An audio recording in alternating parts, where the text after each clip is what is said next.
Okay, so in theory we are live.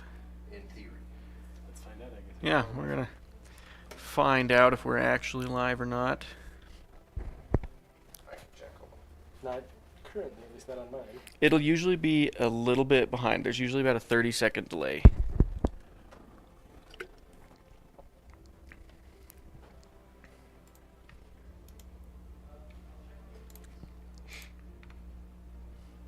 Let's see. Yep, so we've got it live on here. Yep. Let me see if I can hear you guys. Now I just got to remember how we export the chat so that we have one that's actually current and not behind. There we go.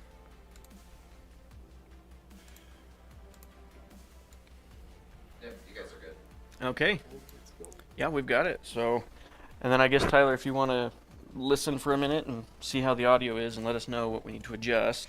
Yep. And let us know if background music's too loud or too quiet or whatever. But anyway. Yep, those are the Yoroni. Yeah. Huzzah. Huzzah indeed. So, yeah, we're going to be painting these today. As people trickle into the chat, we'll get a little more exciting here, because right now I think it's 5 or so watching. So, to give you an idea of what we're going for, I've got one of mine that I'm not quite finished with. This is the color scheme I'm working on. A red and blue scheme. And then Ben is going to have his own scheme. Once I, turn on my mic and I'm not just, So this whole existing in the time it's- background. It's just been you talking to yourself. It's fine. That's fine. I can talk to It's fine. myself. You're good. All right. All right. Yeah. This is what I finished earlier today, and that's kind of what I'm gonna get all of them to kind of look like is with that going a bit brighter than Scott's, but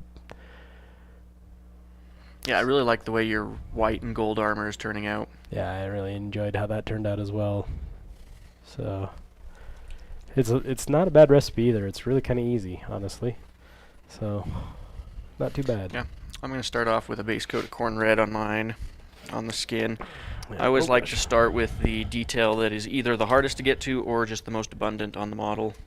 Yeah, that's pretty much the same. I'm going to be using a combo of War Paint, the Army Painter Fanatics, the Basilisk Red and Wyvern Fury, however you want to say it. Kind of mixing those two together to get the deep purpley shadows of it, because I don't use a lot of inks for mine, or I don't use a lot of washes on mine to deepen the recesses, so I like to start pretty purpley for my first set. So I like how you've highlighted yours with like almost a pink tone. yeah.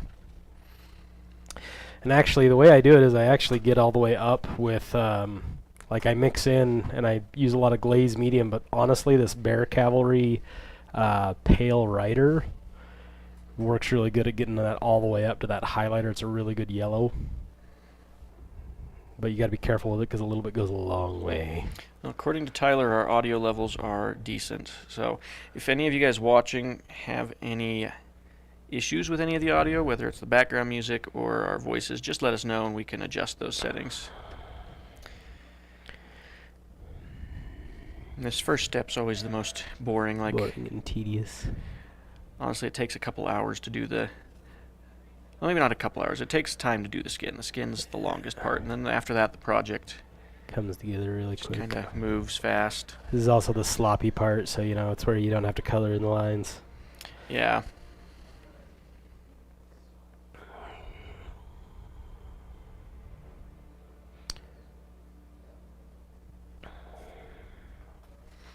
So if you are watching, let us know where you're from. Let us know if you're excited for the Yoroni.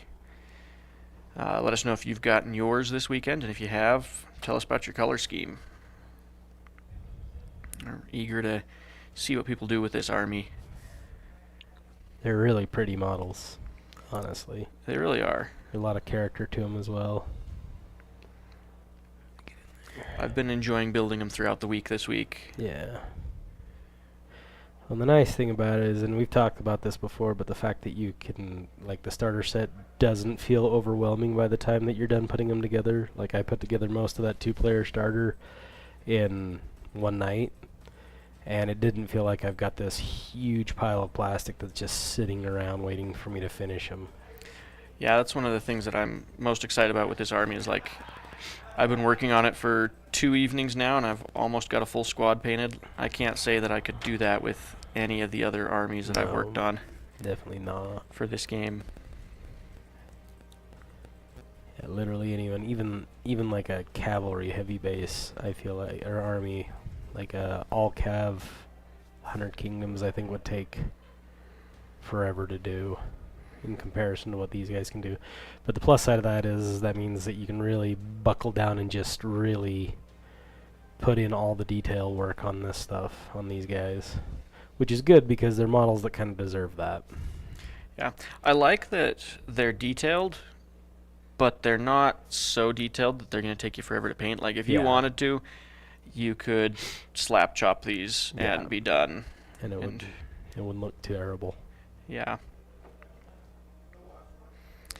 And that's a big thing because a lot of minis, not just in Conquest, but in gaming in general nowadays, are over-designed. Yeah, there's so much stuff on them. And granted, if you really want that in these, like you really want to make this a centerpiece model, there is a lot of little doodads that you can throw on these things on the sprues to really add them more character. And you could always go online and like look up some samurai bits and stuff like that to really sell like individual stuff on that. It'd be probably pretty easy to find accessories for it, but you also don't need that stuff at all. There's a part of me that was tempted when I first looked at these models to take like these flat surfaces and totally go like do For Honor style designs all over it, you know, work. Paint little individual rosebuds on them and stuff. Yeah, I might do that with like my daimyo or something like that, but there's enough detail on that model that I don't think there's a lot of flat open spaces for that. Like I said, this is the sloppy portion, so if I get paint everywhere, like right there, doesn't matter, doesn't count. Yeah, your camera's really struggling though. I'm really messing it up again. That is the downside to autofocus. That's why I don't have mine set to autofocus. Because every time you put your finger between you and between the camera and the model, it focuses on the finger instead of on the model. Well, yeah, I need to pay more attention to it. This is my first time on streaming, so you know. Whereas I've been doing this for years now. Yeah.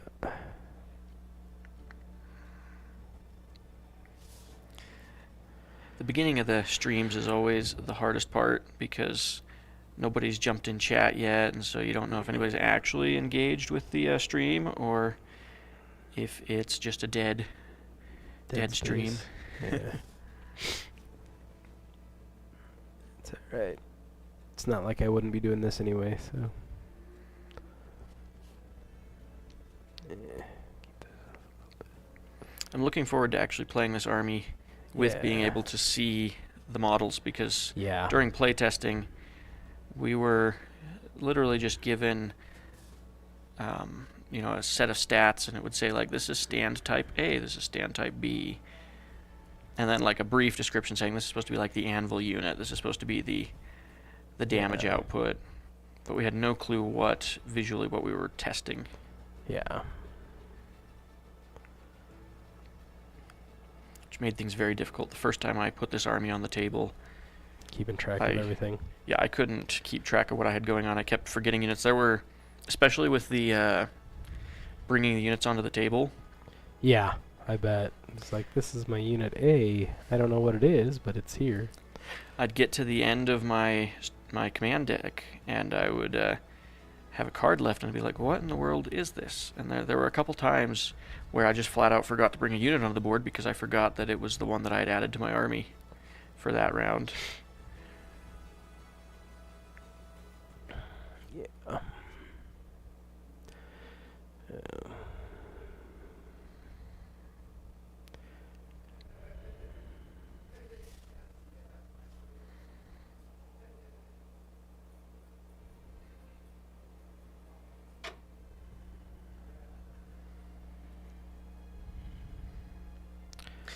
It's difficult to say whether or not my feedback actually influenced the design of the army. I would say probably not.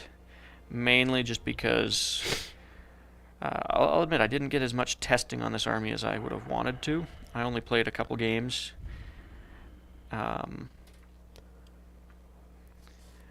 and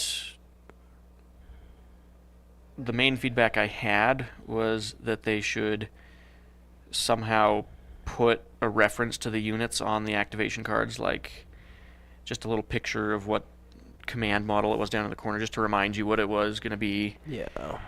And obviously, as we see, the cards don't have any reference to what unit it is on them, so...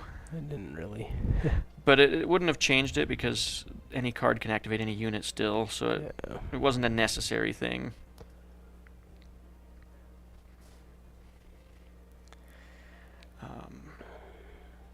But we'll see, because I think the army is going to see some changes. There's always, like a month or two after an army releases, there's always some sort of update, whether it's buffing or toning stuff back, or maybe a little bit of both. Because the playtesting group at the end of the day is just a small group of people. It's not huge. I don't actually know how many people are in it nowadays, but no matter how much we test things, as soon as the general public gets a rule set, they're going to find things that we didn't think about. Always want to break the new toys. Yep. This is the way? Question mark? Should it be is the question. No, it's good because there's always going to be those kind of min-max players out there, so it's always good to see it come out quickly so that it, can be fixed before it becomes too much of an issue. Yeah. Surprisingly, I've actually heard people say that they think this army is a bit weak. And I can get that. It doesn't have as many options as some of the other armies right at launch. Yeah. But I also think it's introducing two mechanics that are completely new. Yeah. And I think once people get a chance to take them to a few events, we're going to start finding combos that people didn't anticipate. Yeah, that aren't immediately obvious or anything like that. Because, like, the ability to activate any unit you want in your army whenever you want means that these guys are always going to have...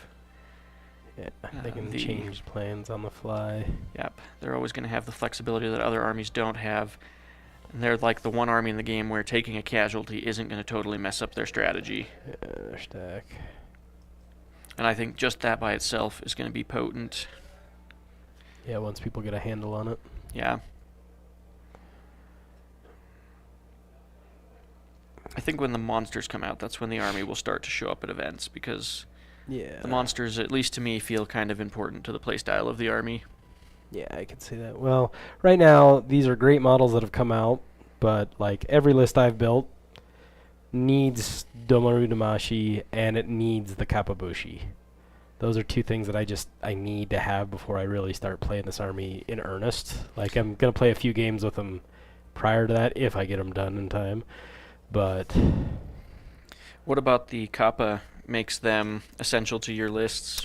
Is it Sui? The ability that I can just draw a card and that just immediately I can change who the leader type is for their unit if I play a Sui card on them and be like, okay, I really needed a Ka card for this one, but you know what? I've got an Oni in that unit, so now the Oni's the leader, and so I do get the Ka bonus, essentially. Or, well, technically not the Ka card, but that leader bonus. So I get the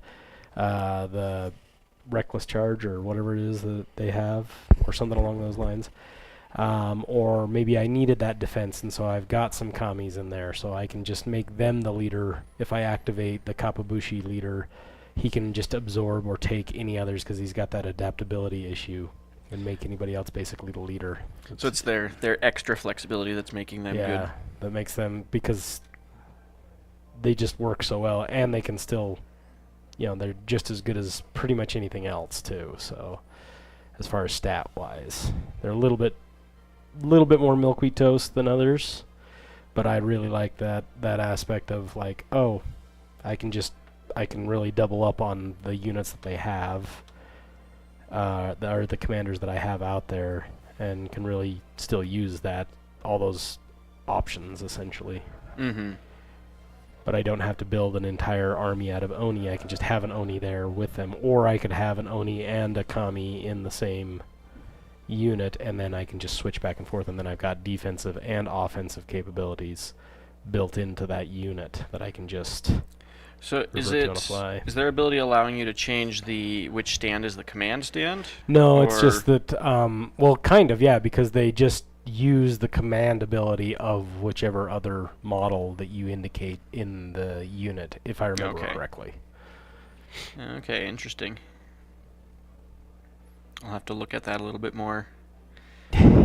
I am probably the thing that I'm going to be using the most is squads where the Kami are the leader stand, Yeah. and then have an Oni in the squad for damage output. So you'll have this really defensive unit that then has a cleave 2 set of attacks coming out of it.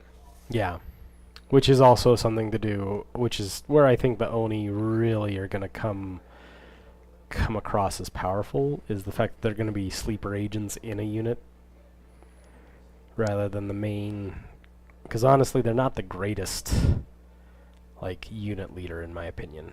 They don't do a whole lot, or at least they don't do as much as some of the others do. I mean, +1 defense and +1 evade, in my opinion, is pretty good, but... No, that's the Kamis. Did I say Kami? I meant the Onis. Oh, sorry, yeah, I see, yeah, I Yeah. understand now what you're saying. Yeah, the big boys. These guys I think are great leaders, but the Oni, I think they're not the greatest one to have as the unit leader. I feel like they're good support, but not necessarily the best leader ones. Alright, I think I'm almost done with that first layer, but I keep... Well, you've got pushing some up. comments on your semi-magenta Oni. Excellent. Thank you, Alan. Yeah. Well, now I gotta go look up what it is the Oni do, because to be honest, I've never actually run them as the commander of a squad. I don't remember either, but I wasn't super impressed by it. Now, granted, I am not a super strong tactician, so, take everything I say with a grain of salt. Yeah, I definitely fall in the category of like that middle point between a casual player and a tournament player. Like, I go to Yeah. tournaments and I host a lot of tournaments, but I'm never winning any of them. Yeah. That is not my thing. Let's see. So its command special rule is the regiment adds +1 to its attack characteristic and gains the Juggernaut special rule. Juggernaut's the one that makes it so your charge distance is always your move Yeah, +5. +5, which in certain circumstances is great, but A guaranteed 11-inch charge is handy, but I also know from experience playing the city-states, it's really easy to work around that, because if you know they're Yeah. going to charge at an exact distance, you just stay outside of that distance. yeah. But then again, where it's +5 instead of like a +3 or something like that, that definitely makes it so it's like, well, cool. That means I definitely have all but 1 inch, so... Yeah. So we have the question, how are these sculpts building-wise? Fun to build, nice details. So these ones were pretty straightforward, easy to build. I like that basically you had a front half and a back half to the body, and then you had your 2 legs. And then a lot of these little pieces were additional parts. Yeah. So you'd glue these side panels on, you'd glue the skulls on, and then a lot of them have like little ornamental bits that are all extra pieces, and they don't really have a set spot they have to go in. So you've got some customization. I also like that you can put any set of arms on any of the bodies. This part right here is where the arms end, so like from this little connector point upward is part of the body, and then from there down, any set of arms can be connected in and they'll work out. Yeah.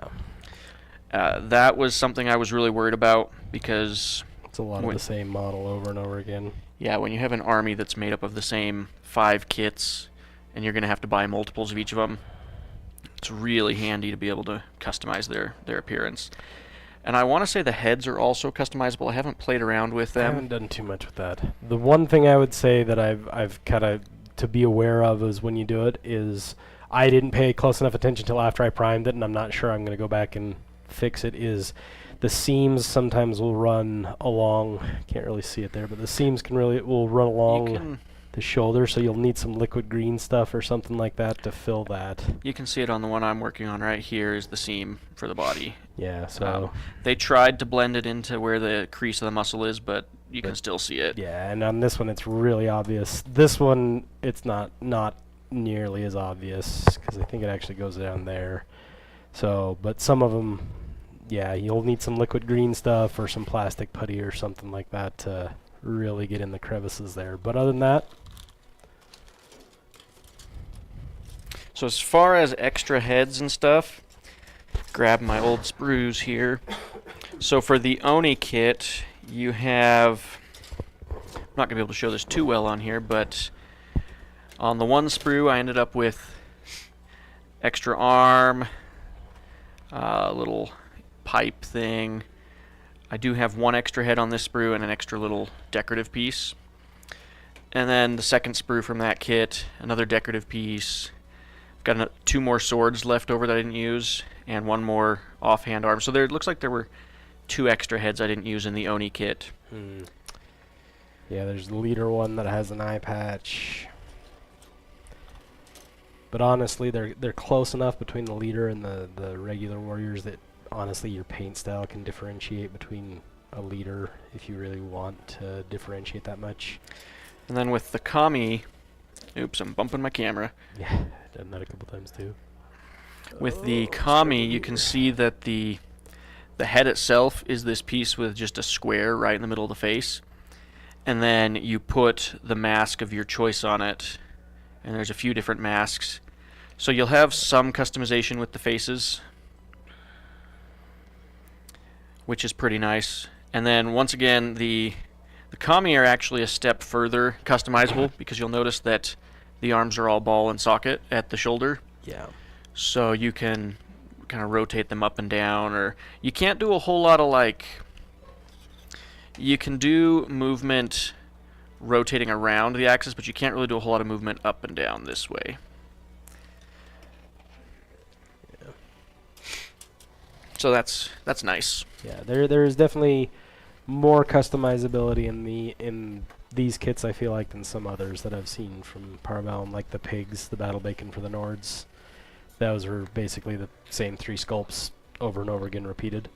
These ones definitely, which makes sense because these make up, your whole army. You have a little bit more options with them, so they're kind of fun. Now, one kit I haven't built yet, and I've been putting it off because they're not the unit I'm the most excited for in the army, but also The Tengu. they have some brittle-looking parts, and that's the Tengu. So, Tengu sprues here, bumping the camera again. As you do. As I do. So the Tengu, I mean, they've got good detail on them, but when you start looking at this bow right here, that thing is so flimsy.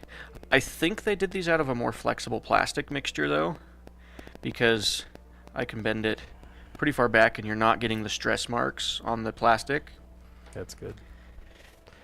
But then when I first opened up the kit, there was one of the swords that wasn't fully connected to the sprue anymore, and I just started touching it, and it was just crazy flexible. Yeah, it makes you kind of nervous, but at the same time, you got to be able to abuse it a little bit, because otherwise how's it going to make it through a tournament? Yeah, I am a little worried about transporting the Tengus. I think they're going to be a bit interesting. Yeah. I think battle foam is going to be your worst enemy for those 2 magnets. Oh yeah, definitely you're going to want magnetized trays for those, and you're going to want to make sure you got enough clearance around them that they're not bumping into stuff. Yep.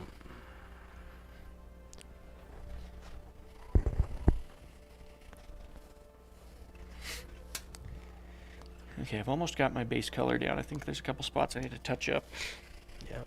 And then I can go to the wash, and then once the wash is in place, maybe I'll start working on the armor while the wash dries.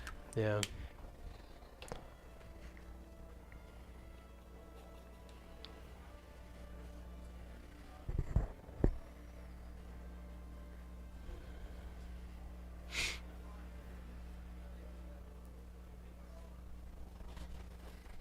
No, that would make sense if they just purposefully made the connection points on the Tengu kit thinner so that they would be able to just be disconnected without using clippers. Hmm.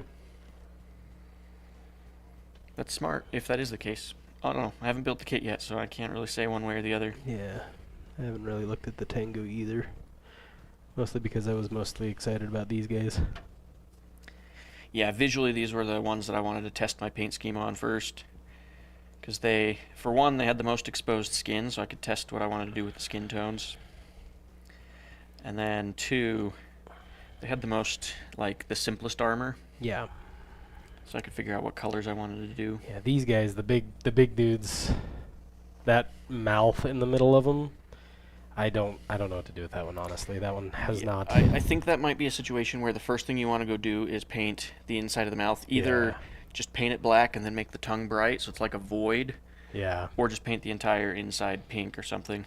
But I also don't know if I want to make it like, do I want to make it fleshy and make it icky, or do I want to make it like something else? It looks like it almost needs to be like demonic and, well, obviously demonic, but like organic.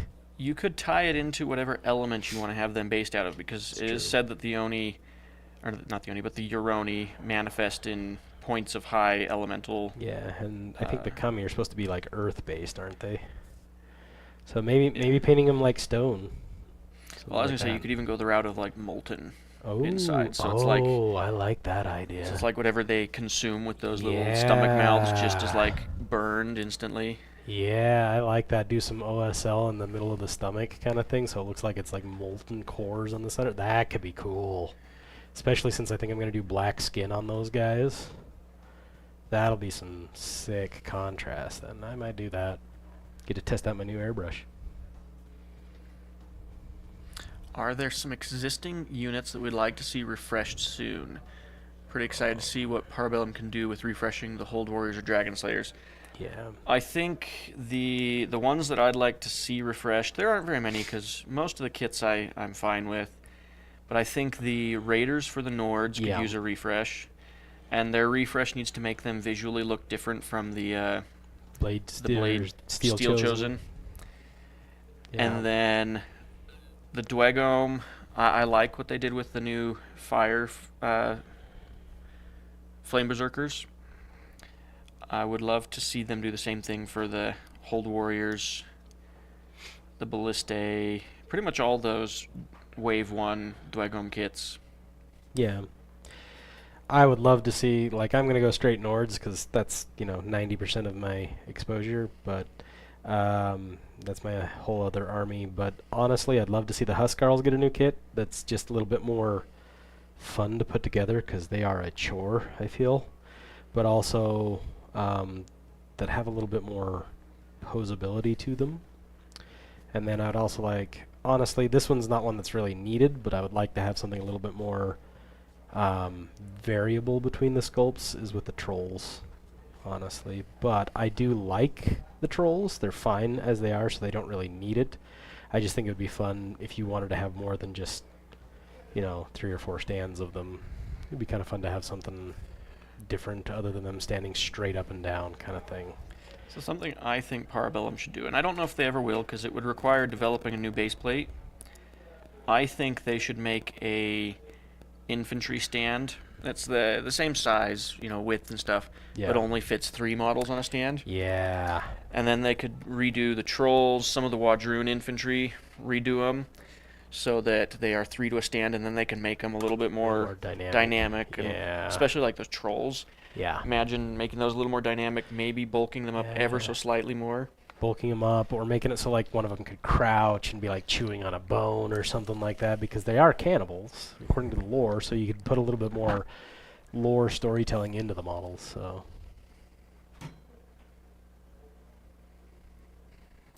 Yeah, so those are some of the ones I'd like to see. yeah.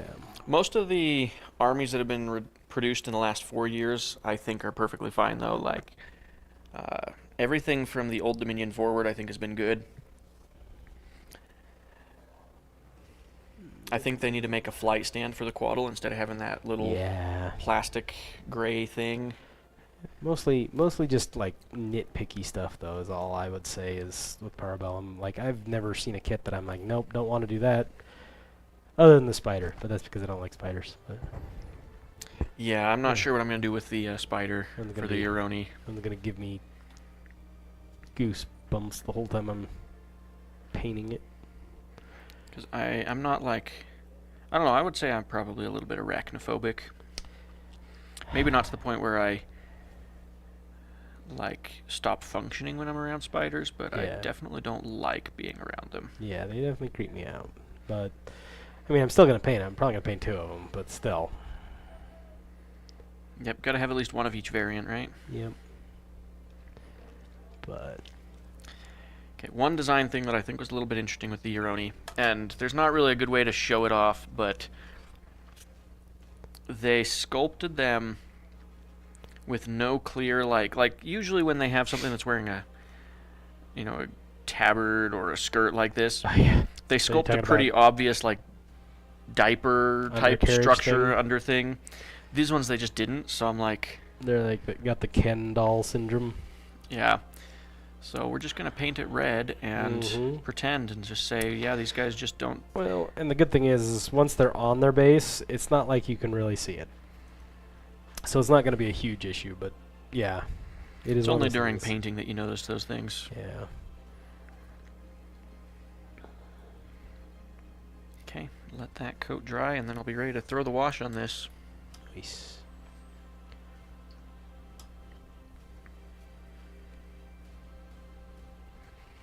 Yeah, the Wadroon's posing is one of the worst.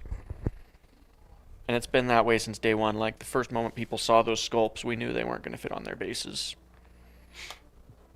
The worst offenders are definitely the slingers because of those big feathers that come up off of them.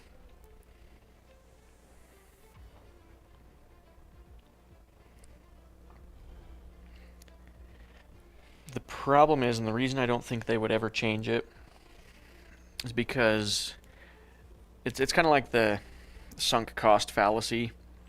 They've already had people collect huge armies of Wadroon and other models that don't fit on their bases to suddenly be like, oh, here's new bases that you have to buy for your entire army. There are people that would not be a fan of that. Maybe making them optional then. That way they don't have to buy new stands. They can still use the formation they did, but there's that option to do it. At Yeah. you can have 3 2-4 models per stand. And I'm sure even if Parabellum just said, yeah, we're going to reduce, if they made a list and said these units are now allowed to be 3 per stand, people would probably just go and, do scenic bases that don't involve removing the models, and they would just put 3 on a stand and be happy.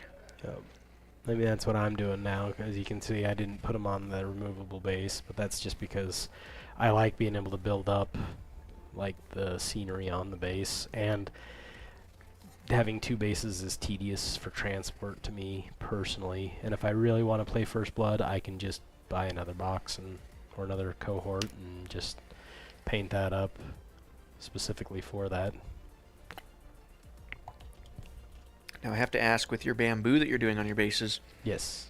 are you going to be doing bamboo like that on every single base, or just on like some of them? I'll probably spread it out throughout the whole army, but I have lots of things. Like I have cherry blossom branches that I'll put on some of them. I'm going to be getting some other little bits and bobs to throw on them.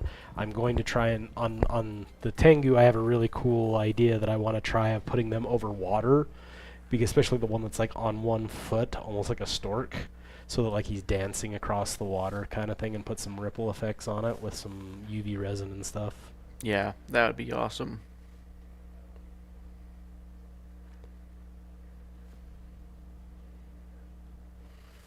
Yeah, I would love to see some more pose options Yeah. on some of those kits.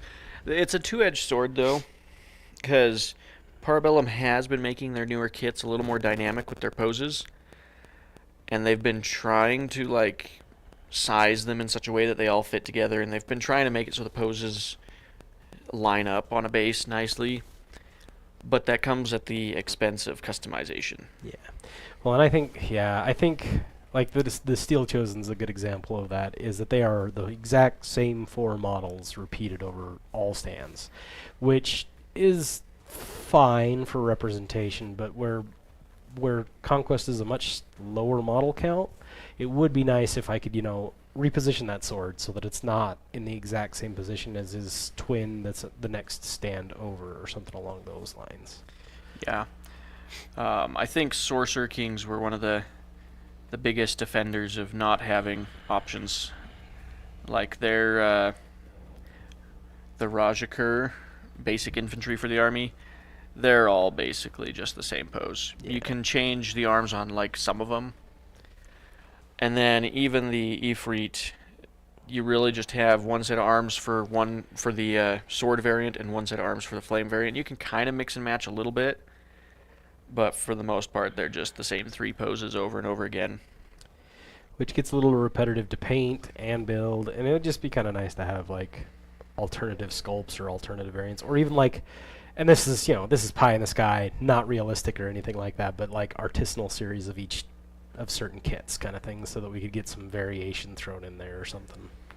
Or even like some upgrade packs that you could purchase if you really wanted to. That way, if you don't want to, there's the mass-produced ones, but maybe some like resin arms that could be swapped out or something like that you could purchase might be fun. Yeah, I could see that being interesting. Even just like 3D printable options, like release a 3D print that's additional arms, would be super cool. Would be really fun and be a good way to like tap into a market that they haven't really hit too hard, except for with their buildings and their terrain. And Iron Tigrix, you're not wrong. Definitely it's something that's common across all rank and file war games. Because I've also been working on my Kings of War orcs, and it's kind of the same thing. They have a lot of arm options, but at the end of the day, they're all just the same orc. Yeah, the body's the same, and then you just move the arm position. No, this is definitely not a criticism of Parabellum specifically, and it's not necessarily even a criticism. It's just kind of a, this is wish listing kind of thing. It'd be interesting to see about this, and this is all from a hobbyist perspective, not necessarily a gameplay or even the quality of their sculpts that they've got, because Parabellum has really good models. Like I said, these are beautiful examples of what models could be like. Oh, is there going to be an Apex Predator Artisan series? I hadn't heard about that. That would be it's going to be expensive if they do something like that. Jeez. Because the normal model's already Apex Predator. already $130 most places. Yeah, you're probably clearing $200 then, but oh man, it would be worth it. Wadroon players will do it though. I would almost do it, and I'm not a Wadroon player. I mean, come on, T-Rex. And it'll be a solid chunk of resin. Oh my gosh. You'd be able to commit crimes with that thing. Right, well, or develop cancer from shaving off all the bits and bobs. That too.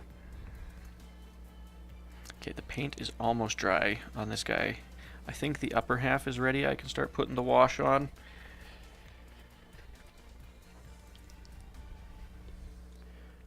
I am like going in and out of focus, aren't I? It happens. Yeah. So I'm going to use Carberg Crimson as my first wash. And this wash I'm mainly doing to help me identify where the obvious recesses are. Because I'm going to be layering over this and then throwing other washes on the top at the end of this. Yeah. See, I'm doing a gradual build-up. I actually switched over to a mixture of... So I never do a straight one on. So before I was doing Wyvern Fury and the Basilisk Red. Now I've taken Basilisk Red out and I've started adding in, not Pure Red, the Dragon Red from the Fanatics line, which is how it's getting, I don't know if it shows very well, but you can kind of see the difference between the red there and the red there. And it's just a slight lighter variation. And I'm going to keep adding more Dragon Red as I do layers. And then eventually I'll switch to this Pure Red, which is an interesting thing because it's a very pastel red. So it's very like almost a whitish red. Like it's definitely got more white tones to it. But and I'll just keep adding into that, and then I'll be mixing everything with a glaze medium. So to help make it so that it's not so thick, because the Fanatics paint's definitely, I mean, it's a good thing because you have to use less paint to go further, but they are thick.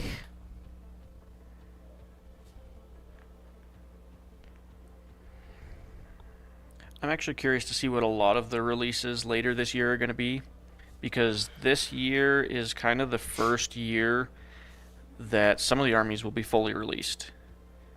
We've never really had a point in the past where there were armies that had all of their units that are listed in their rules. And by summertime this year, we will have the Yoroni fully released. We will have I think the Sorcerer Kings will be fully released by summertime. And the Wadroon are going to be fully released by like the end of next month. See, what do Nords have left? They have, Parabellum hasn't announced it like on a happy hour or anything, but if you are a retailer and you look at the release form, you know that Wadroon are actually getting a bunch of releases here in May. They are getting their Chosen of War, they're getting a Scion of War, which is a new character being added to the army. They're getting, I think there was a third kit, Chosen, or a Scion of Death they're also getting. So they're getting 2 new character sculpts. Oh, and like character options. That's cool. And then their last brute unit. And then I think they might be fully released. And once things are fully released, that's where we're going to start getting surprise units that haven't been talked about at all. That's fun. So I'm really curious to see what we get.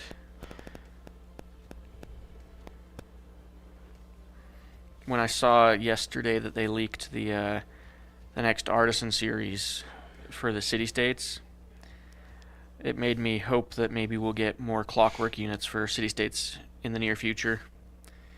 Because I don't know if you saw it, but it's a Clockwork Lion. It's like an alternate for the Hipparchos.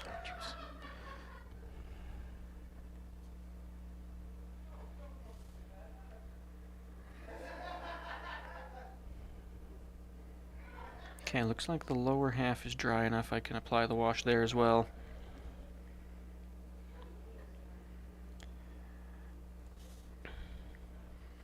And then for Old Dominion, I'm really hoping, and I've been hoping for this for a couple years, but I'm hoping that they will finally get their Profane Sepulchre released, which I've heard rumors is actually going to be a monster it's going to be very difficult to fit on the base. I even heard at one point that maybe they're considering putting on 2 bases. Excellent. Just because it's going to be really long. But I think the implications if they did that would be really huge because it has a lot of like aura abilities. So suddenly doubling its reach would be pretty intense. It's broken. OP. Must nerf. No, don't nerf it. It's already, to be honest, I think it needs to be buffed. I'm excited for the model because I've been told that it's basically a giant crypt golem. Which is awesome. But the rules don't really catch my attention a whole lot. It's basically, it centers around wounding itself to trigger buffs. That's interesting. It has like 36 wounds, but it can't be healed, and it just damages itself until it dies. Interesting. That sounds interesting. One of its abilities is that it can do damage to itself and then just inflict the same number of hits on an enemy. Jeez. Up to 12. You can't do more than 12. Yeah, but even then, here, like, hey, 36 wounds, take it. yeah. But even 12. Good laws. That's like most of it. Jotnar. Yep. And you still get to roll defense against those, Yeah, but still 12 just guaranteed hits is pretty potent. Huge. And if is it magic? So do they have to take nerve tests with it? Or No, not nerve. Resolve. I'd have to go back and look at the rules, but I think you have to be in contact with it, so I think it classifies as like damage, like it's been hit in your front arc. Okay. So I think you still resolve normal against it.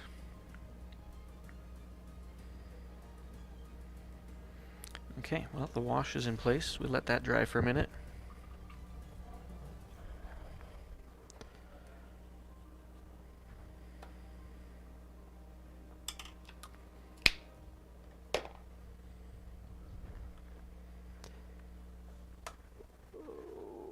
Get his armpit.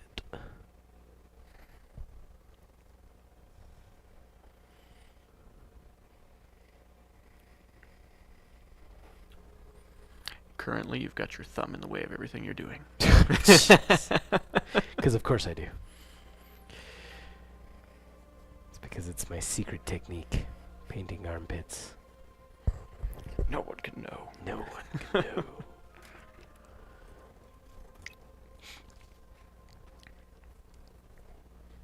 Okay, so while that's drying, I think I'm going to start working on the fabric-y parts of this guy. So I'm going to be base coating the fabric using Cantor Blue. And here's what we're going for.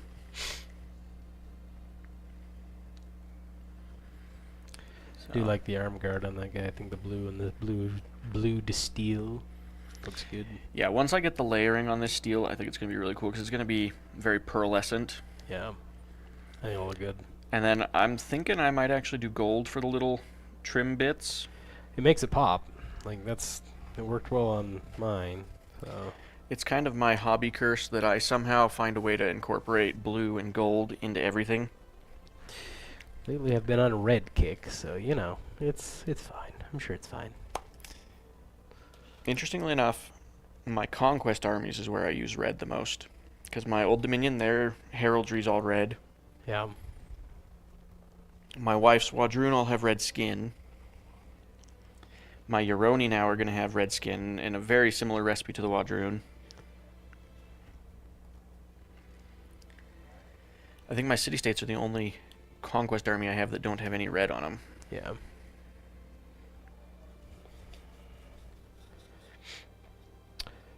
Well, my king's armies are all variants of orange and red, so evidently I've been told I can't do any more red armies. So you're doing a red army right now. Yeah, exactly. But you're making it kind of pink, so it's not quite yeah, red. It's a pinkish red, and honestly, it's like white is the color of them. And honestly, these guys are the only ones that are going to be red. Everybody else is going to have different colors. Like the Kapabushi are going to have blue skin. Those got the Kami are going to have black. The Tengu are going to have brown, I think. Although I might do doves for them, which could be interesting. I don't know. I haven't decided yet on those guys. The other day I had some comments on one of my posts here on YouTube. Masks. You have a face only a mother could love. As Kami don't have mothers, well, that's just a sad story.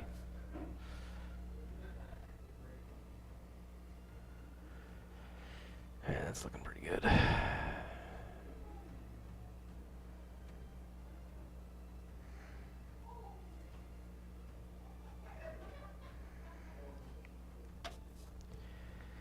So this army is out now.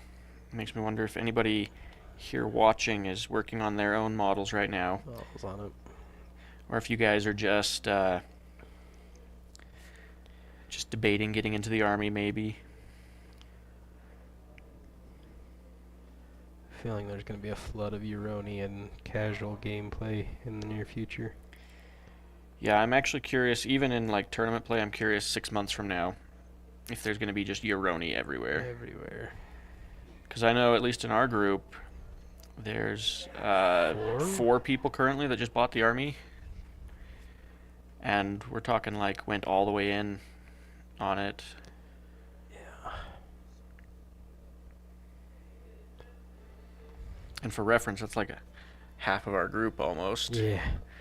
Depends on the college semester, since we got a lot of college students that rotate in and out. I say we have 2 of them are fairly new, though, aren't they? They haven't really shown up too much. Yes, 2 of them are newer. I mean, one of those 2, he's been around for a while, but he's been taking a break from the game. Got it. But this new army seems to have given him some new excitement to come play. It's amazing how an army can do that. Yeah, I'm liking that. That's looking good.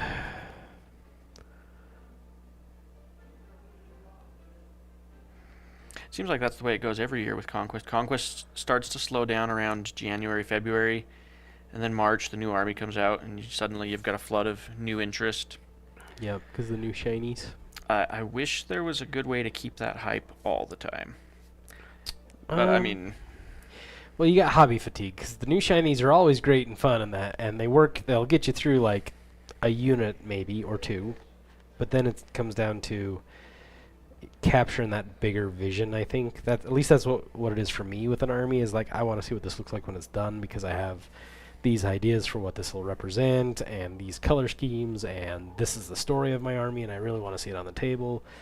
And I don't know, that might be a good question to throw out to everybody as listeners. How do you guys what inspires you guys with your army projects? Like what keeps you guys going to help finish them out and make sure that they get to the point where they're on the table and they're painted or, you know, at least partially. What keeps you coming back? Yeah.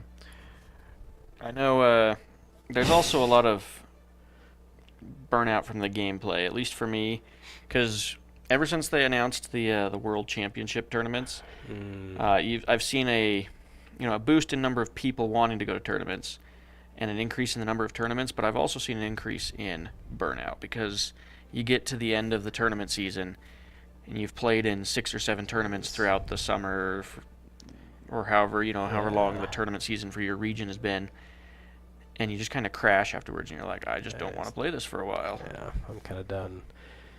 Yeah, and and it can also increase the, a little bit of win at all cost, and it only takes like 1 or 2 games with people like that at a tournament to make you go, maybe I need a break. So, yeah. Yeah. And it's not that competitive is bad. I actually No. Conquest is my competitive game. Like if there's one that I'll go to tournaments for, it's Conquest. Yeah. Yeah. I want to play more narratively with this one, but that doesn't mean I won't go to tournaments with it. Done so. Let's see. It looks like Iron Tigrex has commented. It's very easy to tempt me with plastic crack. That's Agreed. I think we're all in that boat. There's a reason I have all the Conquest armies.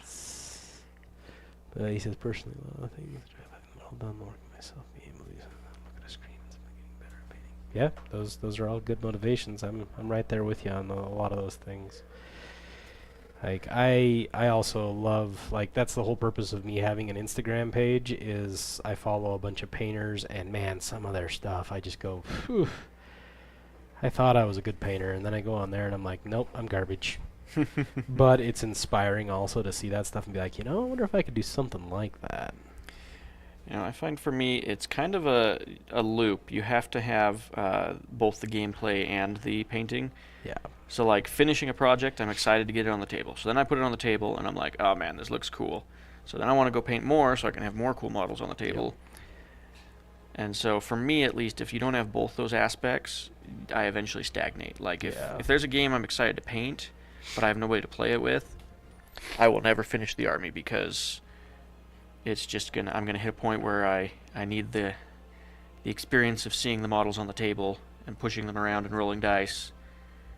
And if there's no opportunity for that, then it just fizzles out. Yeah, that's fair. And also, you need different sources of dopamine. I'm gonna bump my thing a little bit there. Different sources of dopamine because just one source you eventually burn out on it.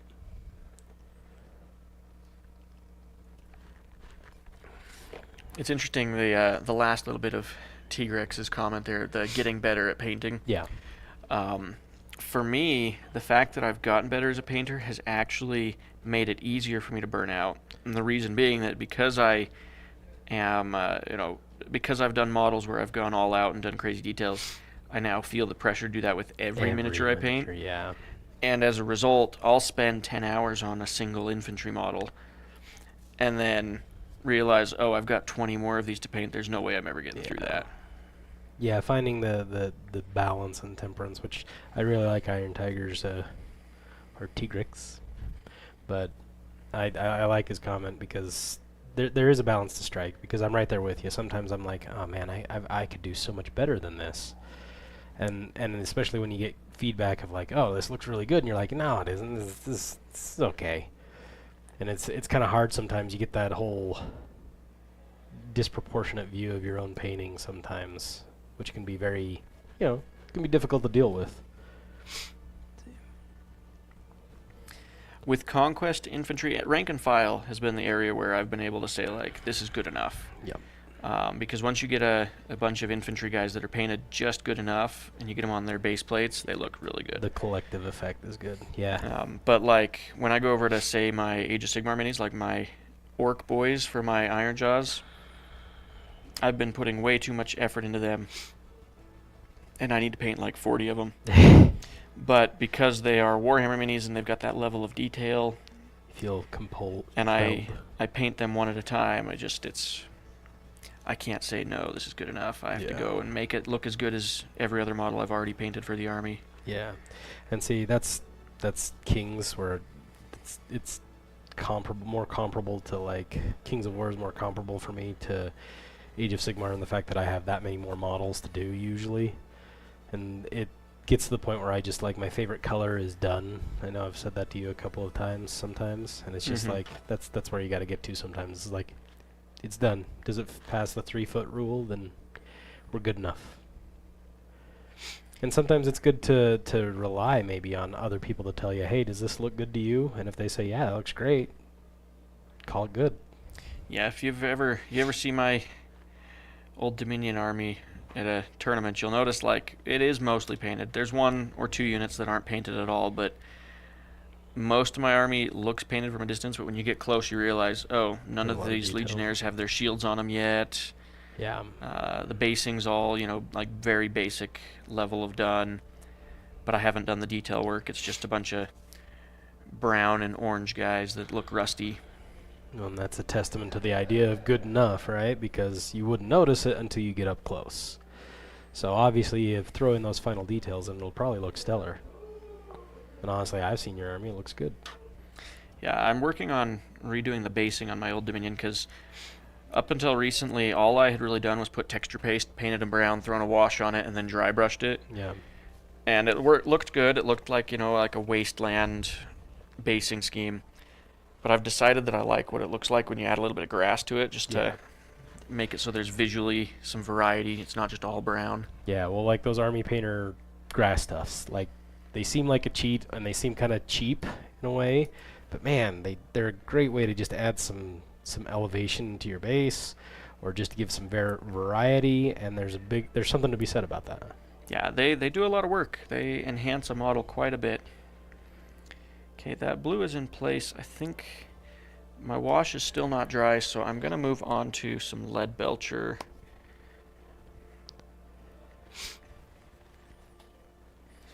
It's one thing I like about streaming painting versus recording tutorials is I can jump around between 2 or 3 different details on a model at a time. Yeah. When I'm recording, I have to like let the paint fully dry, move on to the next step, so that the video flows smoothly. Yeah. More patience than I do for editing that kind of stuff. I like the way that Tigrex put that. He says, yeah, when you have your nose on the mini for hours, it's hard to remember you're not supposed to look at it from 10 centimeters away. Yeah, that's a good point. And it's really hard to, it's like with writing. I always talk about that with my students and stuff like that, about how, writing, your best advice is gonna tick you off because you're always so close to whatever it is that you're working on, and so you can see all the flaws. You can see all the things that you want others to see about it. And it's real easy to be too hard on yourself. And so, as much fun as it is to paint the inside of your Land Raider, you are the only person that will ever see it. See that. 'Cause you're going to glue the door shut and call it good. Yep. Alright, there's my second layer almost done.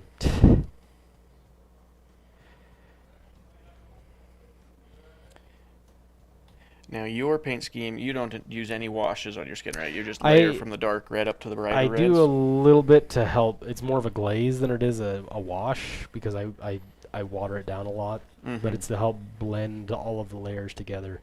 So right now, you can kind of see there's still a little bit of that like purple magenta color that's still in like the crevices and works really well for like shadows and stuff like that.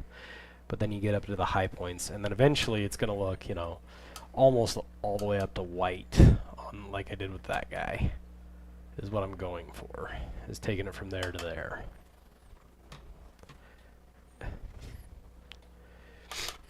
I'm very much I guess you could say an acolyte of the 2010s era heavy metal painting style. Yeah. Like, I've added other things into it over time, but at the end of the day, I'm still just painting the way that GW told me to. Yeah. Hey, there's nothing wrong with that. Yeah, Like if if it works. you find a style that works for you and you can get consistent results, that's consistency is better than flashiness in my opinion. I agree. And some of the modern paint styles that people are obsessed with, I just can't do. Not because I, like, skill-wise can't do them, I just don't Like that. have a desire to do them. Like, non-metallic metal. It looks great. It was really cool when the first guy that did it was doing it and looked great and everything. Yeah. But now that everybody does it, it's just kind of, I don't know, I don't like it anymore. I do.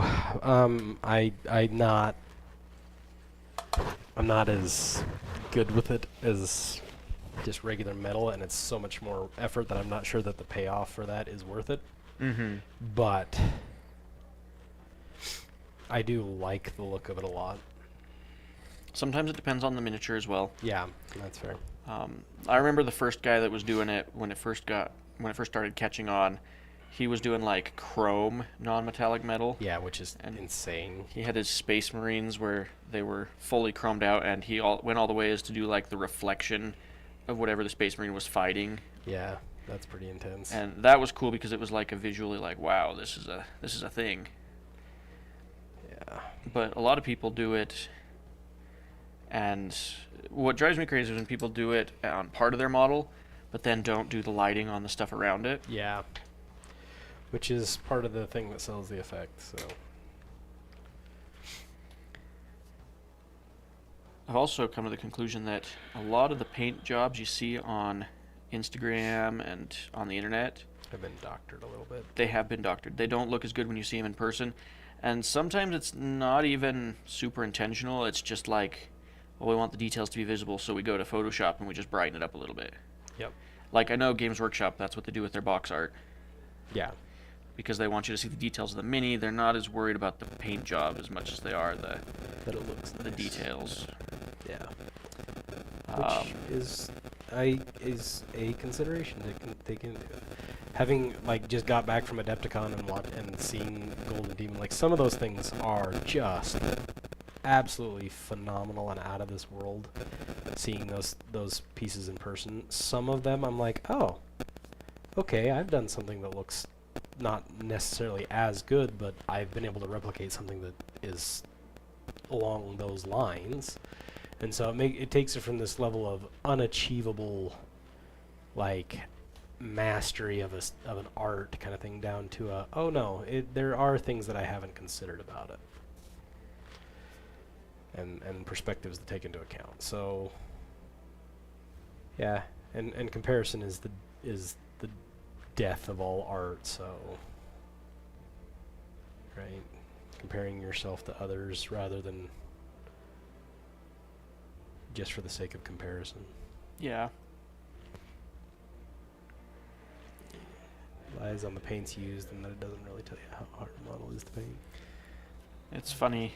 I like what you just said there, the comparison being the death of art, because I know I'm a decent painter. I'm not like winning any competitions or anything, but no matter how good I get at painting, I always look at other people's paint jobs and go, oh man, that's so cool, I'd like to do that. Yeah. There's always in the background that envy that somebody else's model turned out cooler than yours. Yep. And sometimes it's not even true. Sometimes your models, in all technicality, are better painted. You know, they've got better techniques or this or that. Yeah. But sometimes it's just somebody does a cool color combination, pulls off a cool technique, and it happened to turn out well once for them. Yep. And that's enough to be like, oh, I like that. I want to do that. I'm gonna do that next time. Well, and also there's something to be said about just different. Mhm. Sometimes our brains crave something different, and where we've been staring at the same painting style and technique for, months or even years, and somebody comes along and they have something that's new and different and colorful. One thing I've noticed is that in paint competitions, it's always the brighter models that win. Mm-hmm. Like if you do drab or earth tones or darker shadowy models, that aren't as flashy, they tend to do worse, even though technically speaking, they are more impressive. Yeah. That's just because, and that's the other thing, you can't control how the judges perceive color, because that varies from person to person. How I see the colors on my mini is not the same way somebody else is going to see them, because we all have our different Yep. understanding of color and our different ways that the brain processes it. Now, Tigrex here has pointed out that with the heavy metal painting style, GW does tend to tell you colors that aren't what they actually used. Yeah. And some of that is, yes, they do use different paints because they can mix whatever colors they want Yeah. in bulk there at their facilities. But it's also that, like I said earlier, they do Photoshop all their pictures, so their box art is always brighter than the colors they use to paint it. Yeah. Which is marketing. The biggest one for me was their Leagues of Votan, their dwarf army they released for 40K a couple years back. Because on the guides that they would put out on the internet, they would say, well, it uses this Cabalite green color for the base of the armor. So I went and bought it, and nothing, not even close to what the armor looks like. It was like the difference between lime green and like forest green in terms of the color tone difference. It was like, I've still stuck with the color they recommended, and I actually like it because I have a different looking army that nobody else has, but it was not the colors that they said to use.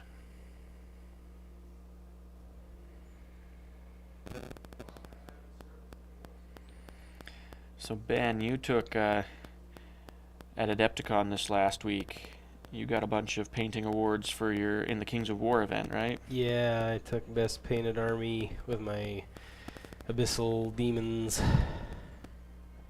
That was a fun project. It was I think a large portion of it was my basing. That's why I kind of like this kind of thing, because you can do more diorama style basing, which is what Kings excels at.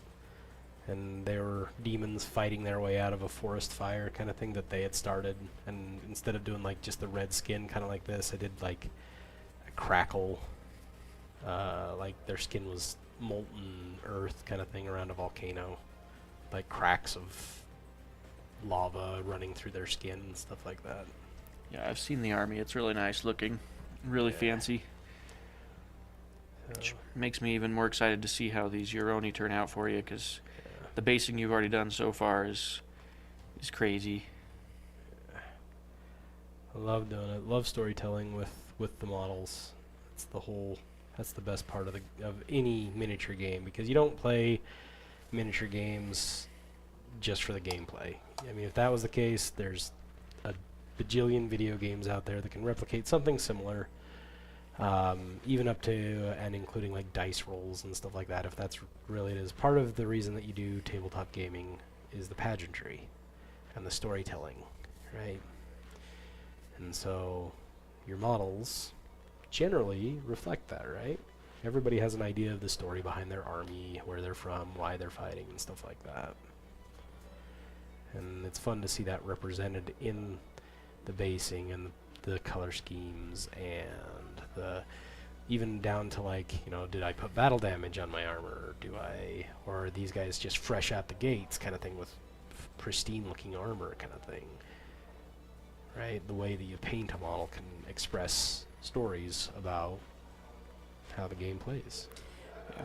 I like how as you play as well, your story can evolve based on the outcome of the games you're playing, and so your scheme might start one way and then end up another way over time, because, well, this unit of orcs, took down this monster, and so they took trophies, and now they all have skulls on their shoulder pads, or and things like that. And then you update, and your army evolves, and the storytelling just gets better.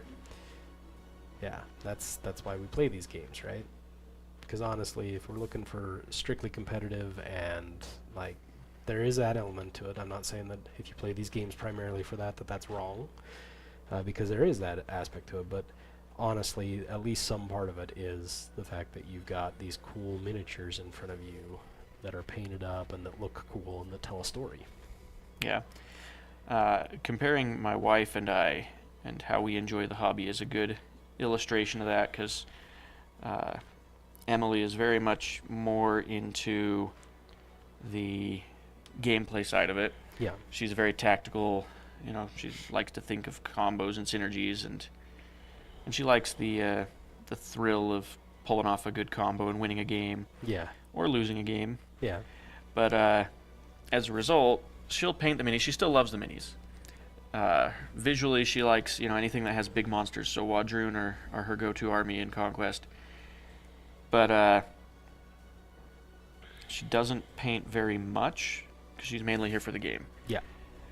And it can be kind of funny. Sometimes it drives me a little bit crazy even because I'm like treat these like they are a basket of eggs. They're brittle and going to break if I sneeze at them the wrong way. And she's kind of like, oh, just throw the models in a box. It's fine. You're like, oh, please don't. Yeah. And Yeah, it's I just the get difference in the way people enjoy the hobby and the game. Exactly. And I'm sure if she wanted to, she could kick my butt in Conquest any day. Yep. And like I said, there's no wrong way to enjoy the hobby. Well, that's not entirely true, but there's not necessarily a wrong way to enjoy aspects of the hobby, right? And we all enjoy most aspects of the game. Some of us enjoy the painting, some of us enjoy just the gameplay, but we still enjoy seeing fully painted armies on the battlefield because it captures our imagination, right?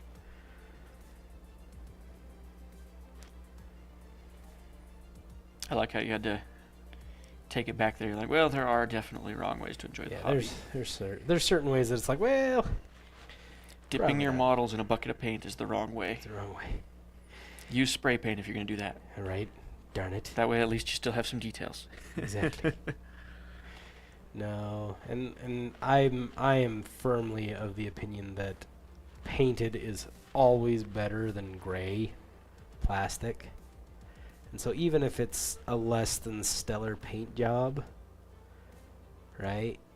If it gets you there, if it gets it painted, that's still better than just empty bases, right? Yeah, a lot of people don't paint their armies and they don't get to experience how the game changes once you have a painted army. It does. Because the game is completely different. Once you have two fully painted armies fighting each other on the table, suddenly it is cinematic, it's storytelling, and even a really bad match is fun. Yep.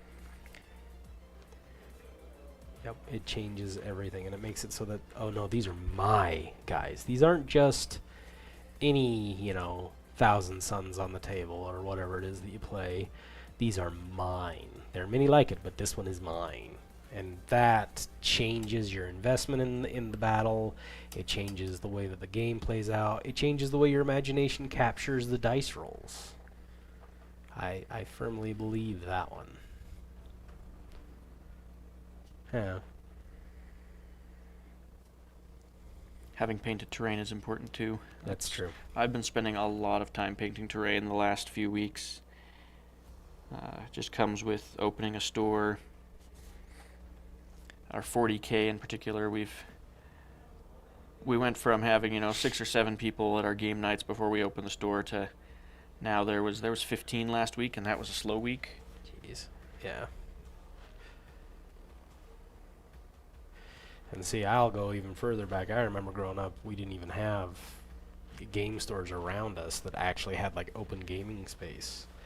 And the difference, because we would do stuff like we would put upside down coffee cups or, stack books under a blanket or, just whatever we could come up with. And yeah, we were able to imagine it and it was fun and we loved it and it obviously kept me going in the game.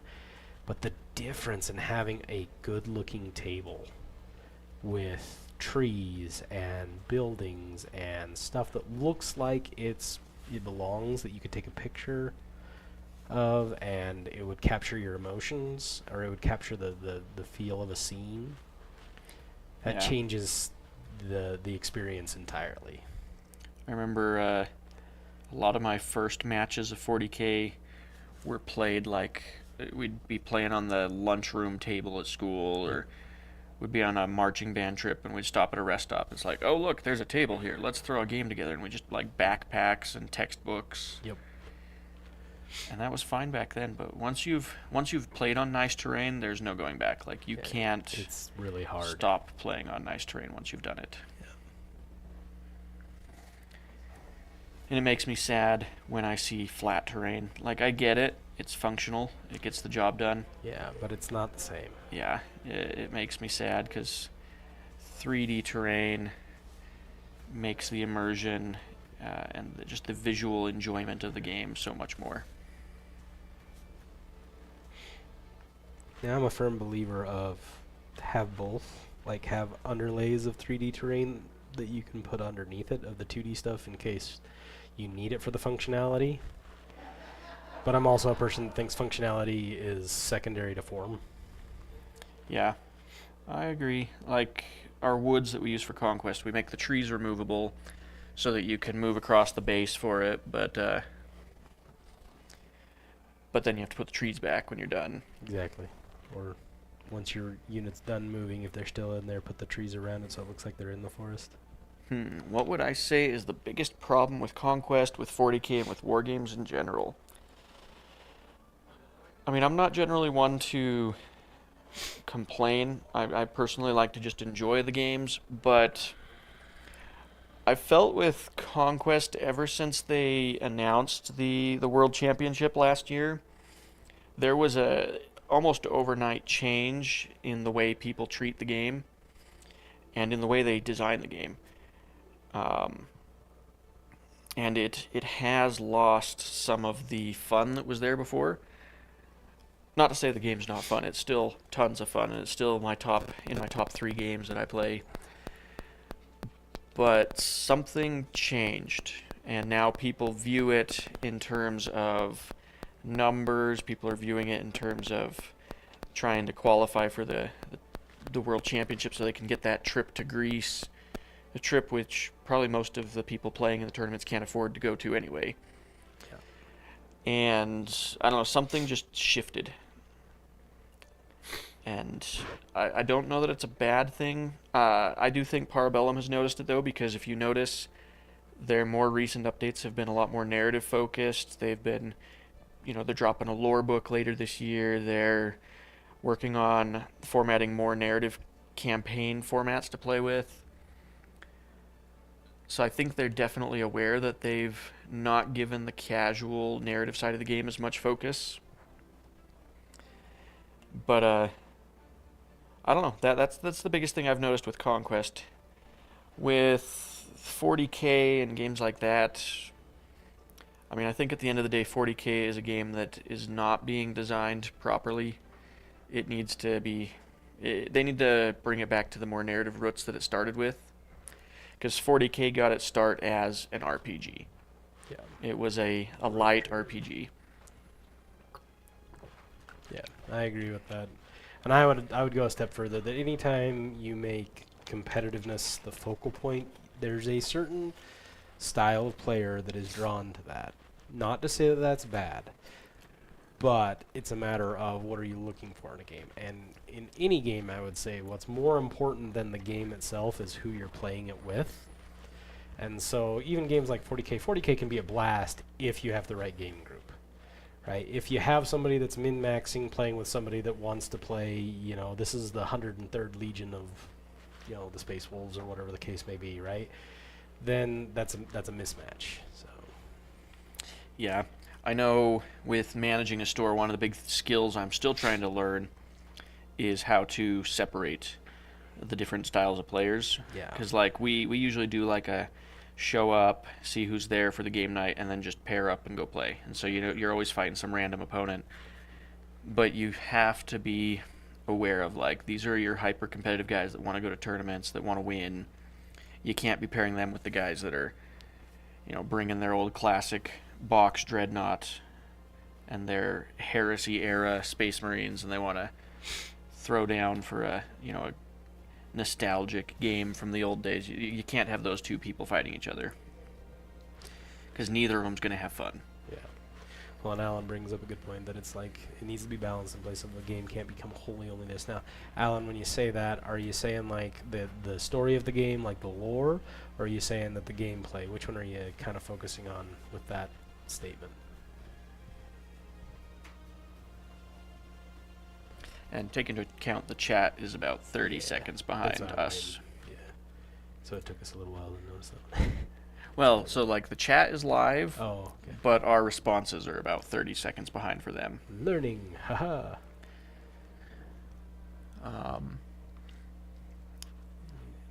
Yeah, I do agree though. The game can't be only this, and Yeah. it can't be only the other. You have to do both. You have to do both. I agree. Because the competitive is where the balance comes from, and the narrative is where the fun comes from, in my opinion. Yeah, I agree. But it's also impossible. I think a game that's imbalanced is impossible to have fun with. Because as soon as you know there's no way to win, then you lose the point of even trying, right? Which makes it so that it's not fun anymore. Yeah. I think it's also a matter of training people how to behave when they play war games. Because you would hope that people would go in with this universal like understanding of sportsmanship and stuff. At the end of the day, you have to understand, in order for these games to work, somebody has to lose. These are not a win-win situation. I mean, you win-win in the sense that you both have fun, hopefully, but the core of the game is designed like somebody has to lose. And also there is a lot of social conditioning that honestly sometimes goes by the wayside because we're afraid of, upholding expectations and things like that. And that can be difficult, especially if you don't have, a lot of players in your area, which can sometimes be the case depending on the game that you're playing. So, all things to consider. Okay. I think from what a local community and online at large help create the identity of Conquest as a game. I think from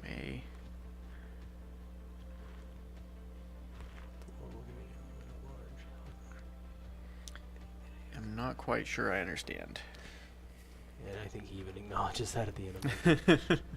It happens. Sure. Yeah. It's hard to say what we're thinking sometimes. Yeah, get our thoughts fully across. The English language is not a perfect language. No.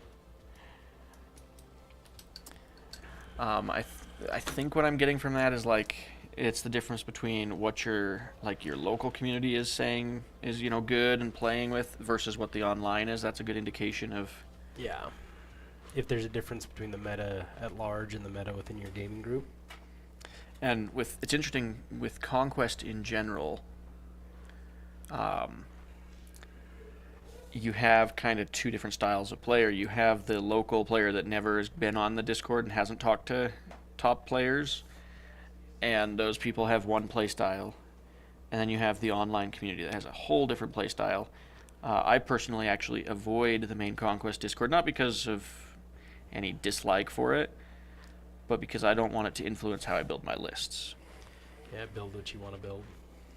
Because if I was doing that, my old Dominion would be all ghosts right now, and I don't really like playing the ghosts, personally. Which is fair. But let's see. You can build strong communities around the Conquest World event pursuit, but you want to create space for gamers of each interest. Which is fair. We just did so what we've done in our group, obviously we do a lot of tournament traveling because we organize one of the largest kind of tournament networks for Conquest over in our area. We don't do it alone, like we organize it with a lot of other people, but during the tournament season we're very much like, let's test some competitive lists, let's try this and that, and let's do our best to be good at the game. But then as soon as October is done with and our biggest events for the year are done, we started doing it just this last year where we do a narrative campaign. And we do that during the winter months so that the casual can have its chance to shine. And I think it turned out pretty well for its first run through. Yeah, I enjoyed it. There were hiccups here and there, just spots where we didn't understand what we were doing, but you can overcome that by doing it again next time. taking notes and doing better next time. I'm hoping they'll do more work with First Blood. First Blood, in my opinion, is the more casual of the two games, but it's actually quite a bit of fun.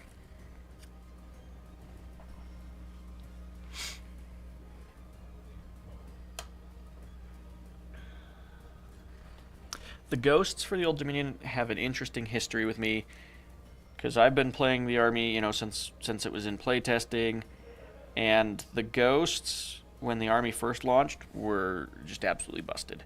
Both variants of them. And I remember they had to nerf them, and then now they're kind of back to being really good. And it's good for things to have good rules. That's not a bad thing at all. I just have never been a huge fan of the miniatures themselves. Old Dominion, for me, it's about the Legionnaires and the Bone Golems. Like the base infantry is what I like, that visual, that aesthetic style of the Roman and Byzantine guys. So for me, usually my army playstyle is based on the minis I like, rather than what is what build is potent. Go ahead. I was gonna say, which is a legitimate way of playing the game, right? Yeah. Well, I like that Conquest is a game where I can honestly say, like, not every build is viable, but if you understand the mechanics of the game, you can play any build and have a good time. You could play any list, and as long as you can figure out how to pilot it effectively, you'll be able to have fun and say, oh yeah, this works. Not necessarily going to win any tournaments with it, but it works. Yeah, well, that's how it is with my Jotnar list. In the tournament, absolutely destroyed. But I can still win the occasional, campaign game. And so it's still fun, because I get to bring all my big gribblies. Now, Alan is saying that he and some of his group are making a trip to the April event. I'm assuming that's Icon. Are you guys... So we've got, for Icon coming up in the end of the month, we've got, I think, 4 or 5 different states going to be represented there. So I don't know which state you guys are from, but I'm excited to get to meet you. It's going to be fun.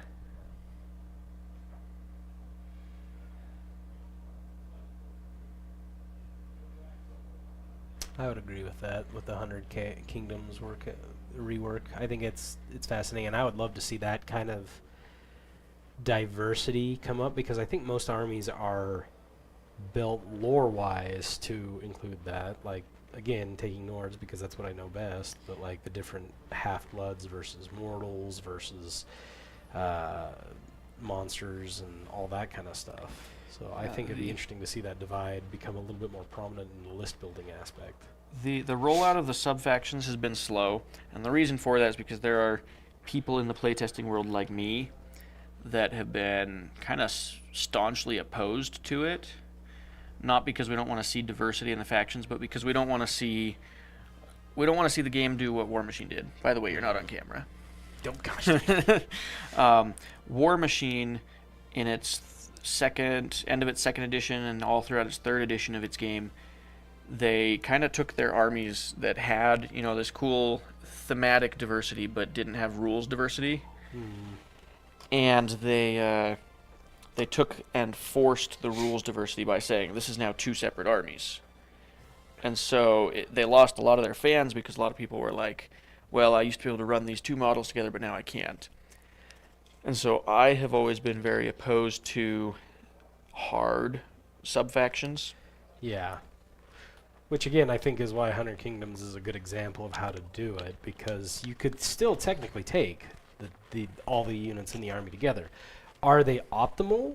Probably not, which is where I think it creates the natural division. And I think it's more about rewarding those synergies in a way that encourages those builds rather than requiring them by punishing builds that don't have it. In their newest version, so the version that released in January, they did do a hard separation, though. Oh, did they? Because they made it so you can no longer take theists and orders in the same list.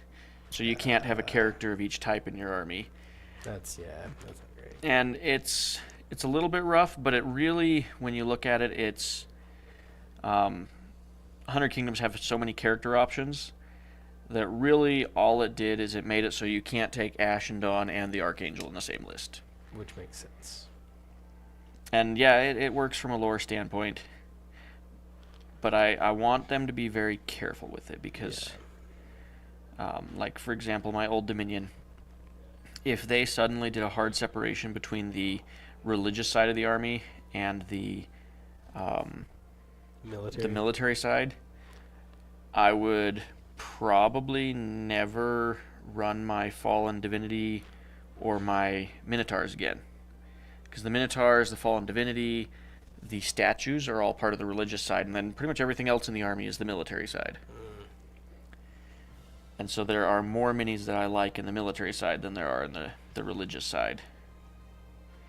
Whereas now I can run a list that's mostly one or mostly the other, but still has a little bit of both. Yeah.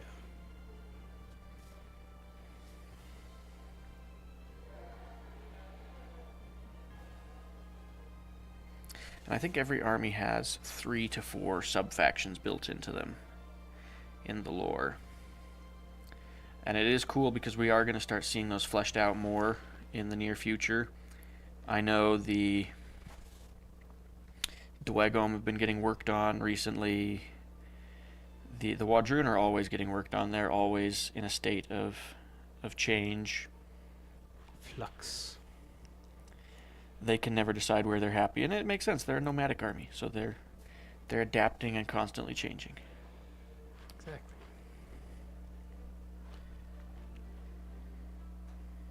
Death by 1,000 layers. So I don't think that the separating between theist and orders was it wasn't a matter of blocking certain lists out of the game, although I absolutely think that Archangels and Ashen Dawn on the board at the same time would be terrifying. I know that when we were testing it, that wasn't really the motivation. It was a situation where Stavro, who is the guy that writes all the lore, the guy that created the game, he basically was like, we've got armies that are running both of these styles together, but lore-wise they would never field an army like that. And that's an interesting thing with Conquest, is that you have a check and a balance between Leo, who makes most of the rules and writes most of the game, and Stavro, who writes the universe. Because Stavro, ultimately, he has the say. The lore always takes precedence in the game design. And so if Stavro looks at a rule and says, this doesn't make sense with the lore, then it has to change. And there are moments where it can hinder certain developments. When you're trying to balance a unit and you say, well, let's give it this rule to help it be better in the game, but that rule doesn't make sense with the lore, it means we can't do that.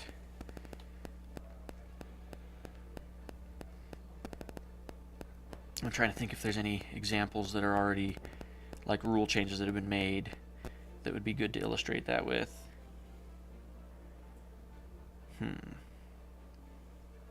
Nope, not coming to mind right now. That's all good.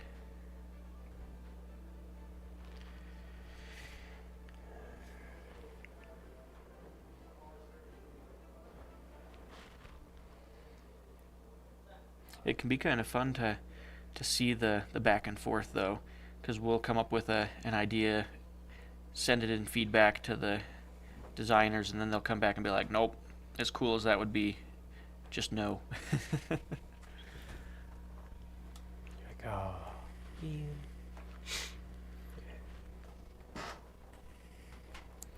Alright, we're starting to get some depth there.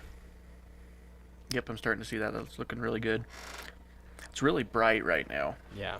Maybe it doesn't show as well on the screen because the camera doesn't always pick up colors the same way we see them, but it's a very bright red you've got, very saturated. Yep. Now we're going to start seeing it go pink because I'm going to start throwing some yellow into it.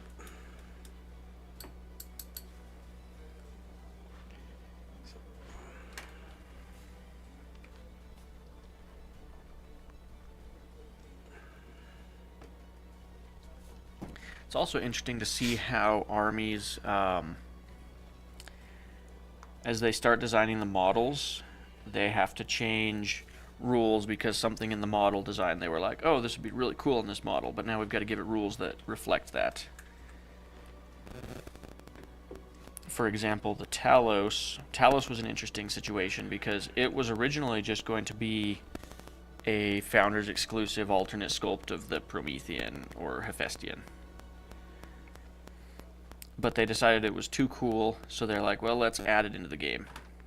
Let's make the Talos an actual unit that you can take instead of just having it be a named version of one of the giants. And when playtesting it, we were like, well, visually this is what the model looks like, and so we've got to give it rules that'll allow it to function like what it looks like. So they gave it the resistance to Aura of Death because it's mechanical. It wouldn't suffer, burning and stuff like that. Which things these mortals have to deal with. Or like the Crusaders. Crusaders at one point were a different unit completely. If you remember, well, maybe you wouldn't know because you weren't around at the time, but Hunter Kingdoms used to have another infantry unit that was originally going to be a dual kit with men-at-arms, which is what Crusaders ended up being. But they were originally going to be like two-handed holding maces or hammers or something like that. Something to that effect. And they were basically going to be men-at-arm profiles but with cleave, like cleave 2, cleave 3, whatever. Mm-hmm. And after going back and forth on them a lot, they decided, well, visually, you've already got units that do the same role. And so they took them out of the game for a while and went and redesigned the concept and then came back with Crusaders after a year of having not touched them at all. Okay, I can see that.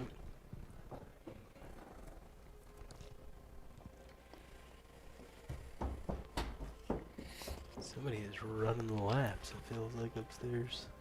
Somebody must have come in with one of their kids. Yeah, So, definitely gonna snappy. for those that don't know, we've moved my recording setup to the game store that I'm running. And we're actually just streaming down in the basement right now, which is a completely new experience. If it gets too busy upstairs, there'll actually be people playing down here, possibly.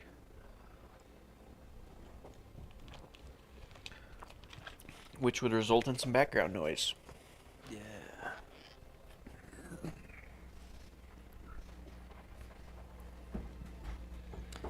I can tell I haven't done streaming for a while, because we're only maybe we're not quite 2 hours in, we're like an hour and a half in, and I'm already starting to lose my voice. I've gotten out of practice. Because you're the one doing most of the talking. I'm just listening. Offering support. Well, sometimes I ramble. I wasn't complaining. Nobody wants to hear my voice anyway. My sweet dulcet tones. So I think I've gotten all the lead belcher. I think I'm at a point where I'm ready to go back to the skin now. This is one of the most time-consuming parts of the project. I might throw the wash on the other colors while I work on the skin, so there's something drying at the same time. Yeah. See, you are much further along than I am, so. Ish. You'll probably catch up when I start doing the layering on my skin. Yeah, maybe. I've still got several layers to go on my skin, though. What's going to slow you down is when you hit the white. I don't know, I would assume. White tends to be a little bit slower of a I have process. found an excellent color for white, honestly. I'll show you all my secret weapon. Here it is. It's not a white. Well, it pretty much is, but this right here, Pro Acryl, olive flesh. This is the best base for white because it's not quite white. It's like got that peachy flesh tone, Mm-hmm. which makes it really good for giving layer, but it's got this lovely, like, it's almost white. And so Pro Acryl olive flesh. Is Great. that what's on your armor? That's what's on my armor there. So now I then highlighted it with a pure white, with the titanium white from Pro Acryl going up. After I hit it with this, then I hit it with a sepia wash, then I hit it with that again, just the highlights, and then I'll hit the high whites with like a titanium white. It looks like Tigrex has to drop out. Yep. Thanks for joining us. Oh wow, in France. Unless, Oh wow, yeah, that's pretty far away. Thank you for watching. yeah. Be sure to drop in later and catch the rest of the stream as a recording afterwards. But you have a great night.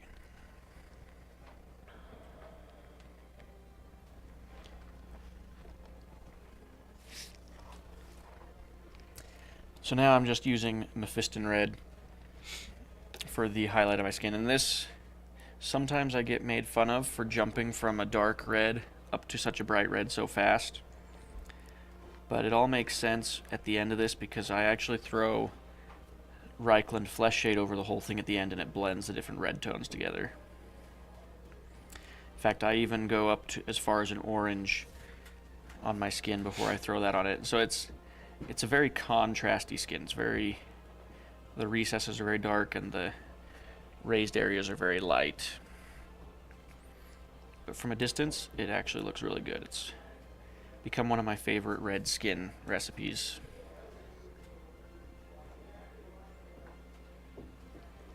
And I'm doing my best as I highlight the muscles not to fill in too many of the gaps. Like, I'm trying to leave lots of lines, especially on like the shoulders where there are different layers of the muscles. I try to leave as many stripes through it as I can so that it looks like there's some depth to it later on.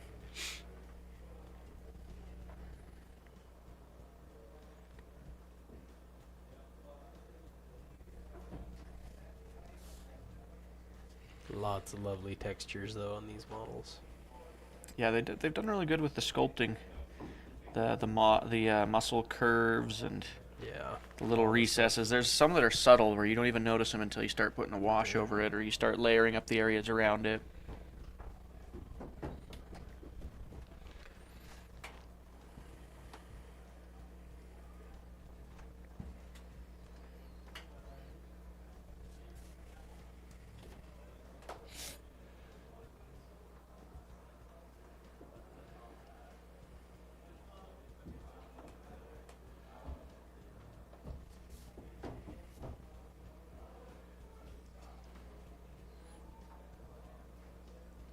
One thing that's interesting about painting down in the basement while the store is operating above us is every time I hear somebody say my name, I'm like, oh no, they're talking about me. Hopefully good things. Hopefully, always good things. Probably a lot of people being like, hey, where's the normal guy? You aren't him.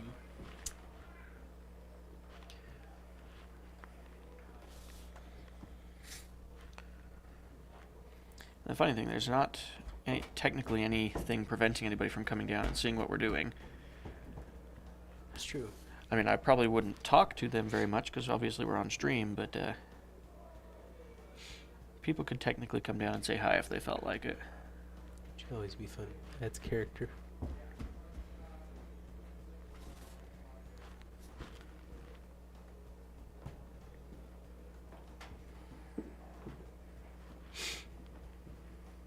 Do you ever do any oil washes on your painting? I have not.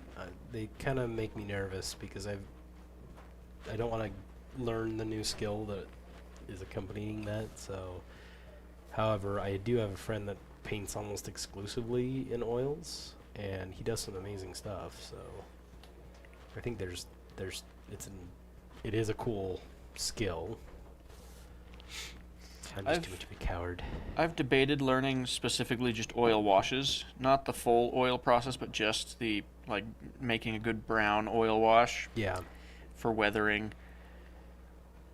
There's actually a product that I bought a while back that I haven't gotten to try yet, but Monument Hobbies, the same guys that make Pro Acryl, made a product called Noosh, and it's a medium that you put into any of their paints, and it extends the dry time out by like a half hour. Jeez. So that you can basically turn any of their paints into an oil paint, but like a fast drying oil paint. Yeah.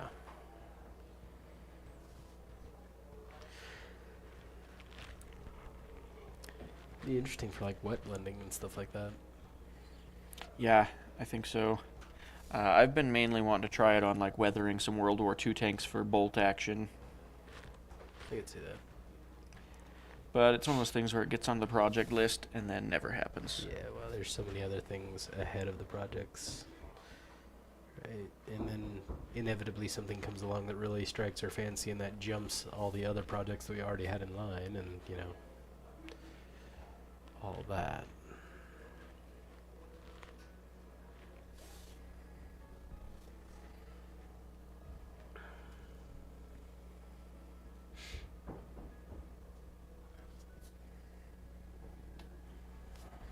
Well, I'm happy Parabellum sent these minis to me, Yeah, because otherwise I would have been fighting all the rest of our community to get the models. exactly. In a few fistfights. Because we sold a ton of Yoroni. Yoroni are huge popular army. They're going to be everywhere. Good. Embrace the way of the Yoroni. The 5 steps. The 5-fold way. I like how when they first announced the army, there were some memes that were floating around in the Conquest Facebook groups, where it showed like chaos in the Warhammer setting, and they're like, oh, we have the 8-fold path to chaos, or like the real world 8-fold path to enlightenment. Yeah. And then you have the Yoroni, and they're like, oh, we can do it in 5. Haha. That's not how this would. You know what? I mean, 5 steps to enlightenment versus 8. Depends on the size of the steps, though. What if I have short spiritual legs? Well, that's too dang bad. I'm tired, Grandpa. Well, that's too dang bad. You keep digging. You keep digging. My goodness. Yeah, there's definitely some kids running back and forth That upstairs. child has got a lot of energy. Bet you I even know whose it is.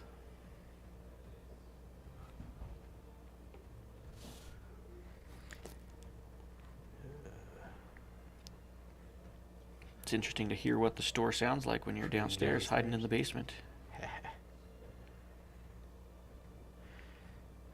I guess there's maybe somebody up there listening to us. That's why now I'm feeling self-conscious about saying that. There's a good chance that the majority of the people upstairs are not watching this stream right now. I would imagine not.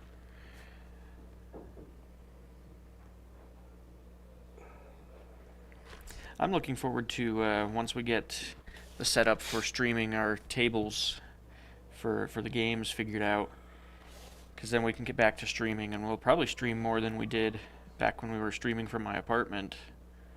Yeah. Because all we got to do is find people that have painted armies and kind of meet our standards of what kind of player we throw on the channel, and then we can just stream games whenever. It'd be cool. Looking forward to it.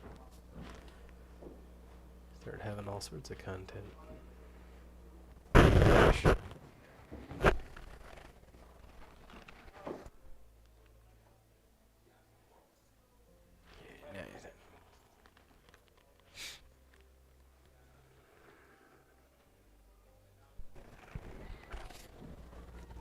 Sorry, turned my mic off there for a second because I had somebody asking me a question.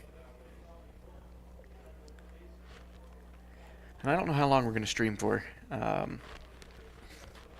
guess just until we get tired of painting for the day. Or decide we want to go socialize.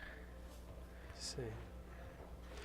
Might be a while for me because once I'm started on the skin, it's nice to be able to finish it, but at the same time, that's quite the process, honestly. Well, and there's no pressure because I've got people upstairs covering everything up there. So it's not like the store's gonna fall apart while we're down here painting.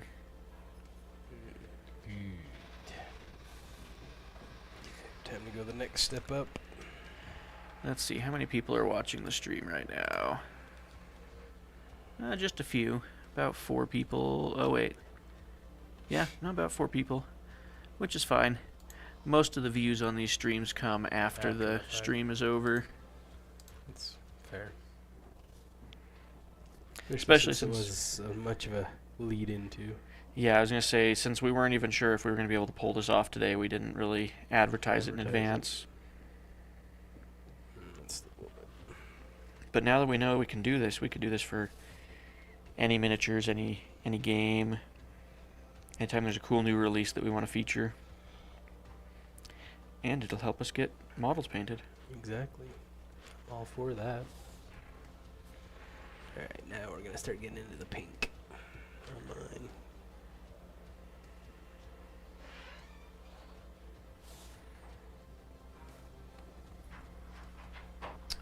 Problem I've noticed that this is going from red and starting to insert the yellow is it gets really bright really fast.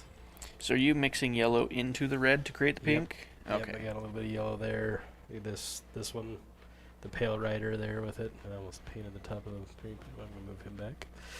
But yeah, I'm mixing this one in with the What's that brand? Bear Cavalry. Bear Cavalry. I Yeah. have never heard of that one. Yeah, I picked them up at Adepticon. They're out of, I can't remember if it's Washington or Oregon, but they're pretty local. They're really high pigment. I really like them a lot. Like their red that they've got that I picked up is one of my favorite reds because it's so bright. It's like super high saturation. Oh, that's kind of cool. I'll have to look into that, see if they do retail. Oh, I know they do because the people that I bought it from aren't them. So they must have some kind of retail package. So, but yeah, that'd be awesome. Plus, they have really cool stickers. It's all about the stickers. It's all about That's what really matters. the merch. That's what I'm all about. I also like how the bottles kind of look like bullets. Yeah, that's kind of fun. How are the bottles in terms of like if you put too much, if you got too much paint out, how hard is it to put the paint back in? Oh, let's see. I've never actually tried to do that. They're really super control, like the needle tip, Oh, okay. and I think you can just pop that off, kind of like the war paints one. So I've never tried to do it personally, but and see, that's the color it is when it comes out normally. It's really high saturation. It's really good. And if anybody from Bear Cavalry is watching this, I'd love to try out more of your paints, just saying. Yeah, send us some. Send us some. Would love to review it on the channel. Exactly.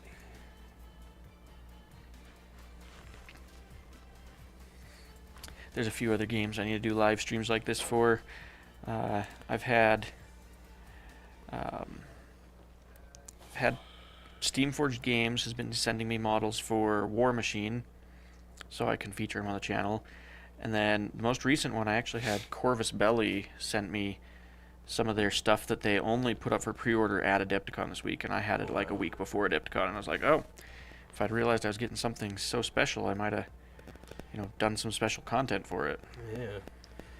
Well, heck, anytime you want help with that one, I'm more than happy to come do that with you. 'Cause I like the minis, I just don't play the game.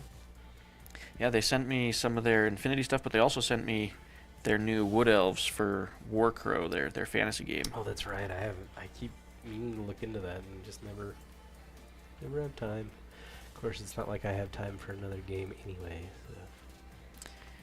Yeah, I just bought into Legions Imperialis with some of the local guys here, and Yeah. Darn Ryland and his mini tanks. Let's get back to can his never have enough frogs. tanks.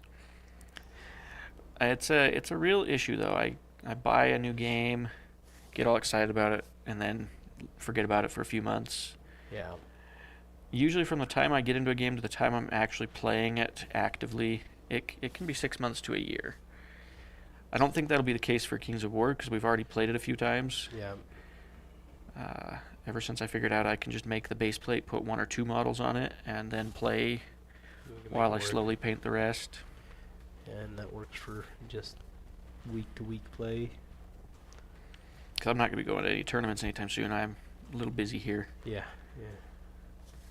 That suddenly got really quiet. Well, I guess the crowd left. Must have. Must have been just some people that were in asking about some painting or some minis. And But yeah, you can see how that immediately jumped it up though, really quick from the difference from there to there. Show us on the camera too. Oh gosh dang it! I think your camera has slowly gotten bumped to be. Slowly. I think you're right. I think I've been. So yeah, you can see where it's jumped from there to there. Mhm. Right? That's the higher yellow saturation, where that's the regular one. And so it's not just reflection on the light. You can see it a little bit better in person, but I'm just going to keep on adding more and more layers, slowly building it up until it's pretty much almost yellow on the highest points. Sometimes it's kind of tempting to just stick with the Mephiston red highlight, but the difference between with the orange versus with just the Mephiston, like you can see the difference. It's not huge, but it is there. But it is there, and you'll know. Right. Oh, I didn't put that wash on that I was going to put on here before I started the skin layering. Oh well, I can still do it.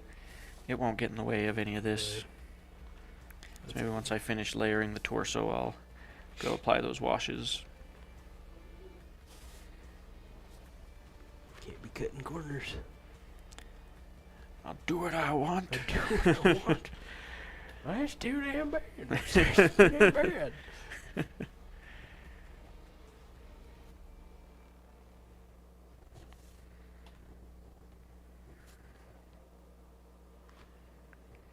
What's throwing me off with my camera angles because of how we set the camera up. Normally I would paint with it about centered, which is here. No, it's over. But because I am painting with the Other part half of the part screen. that's centered on the screen is not the actual center of the camera angle because we couldn't figure out how to crop it properly. So yeah, we got. So I have. At this point, it wouldn't surprise me if if a bunch of the people that are watching are actually just upstairs watching on their phones to be supportive. It's alright. Gives us the illusion. This is also which I'll hopefully have out next week. I think I'll be able to get 3 different shorts out of this model. I would imagine for the skin, the armor, and The fabric. the fabric. We'll see. Maybe I get a full tutorial out of that one. Maybe I don't. But those shorts, that's 3 weeks worth of content, and then 1 long-form tutorial, which can be posted somewhere in the middle of that. But I'm thinking I'm actually going to change the format of my longer tutorials, because when I first started the channel, I would do this more fluid format of the video where I would record the audio before I set the length of the trend has reversed and people are actually looking for longer videos because of how flooded social media is with the 1-minute shorts. Yeah. So finding that balance in between those two. Honestly, I prefer the longer ones when I have time so that I can sit and watch. Yeah, so that's where I'm going to start switching back to. It means it'll take me longer to edit the videos, potentially twice as much time, but I'm also to a point where I'm not trying to pump out a video every week. With the channel how it is now, it'll just be, I get 2 hours a day to work on videos, and it's whatever I finish, that's what gets uploaded. Makes sense. Which will probably be healthier in the long run. Yeah. A little bit more sustainable. And with the store now going, it'll be more financially stable. Oh, we've got a new person. Hey. Sculptor Oliver. Welcome to the stream. Welcome to the stream, man. Hopefully you're having a decent weekend. Full of lots of games and painting. Whatnot. Or maybe sculpting, since it says you're a sculptor.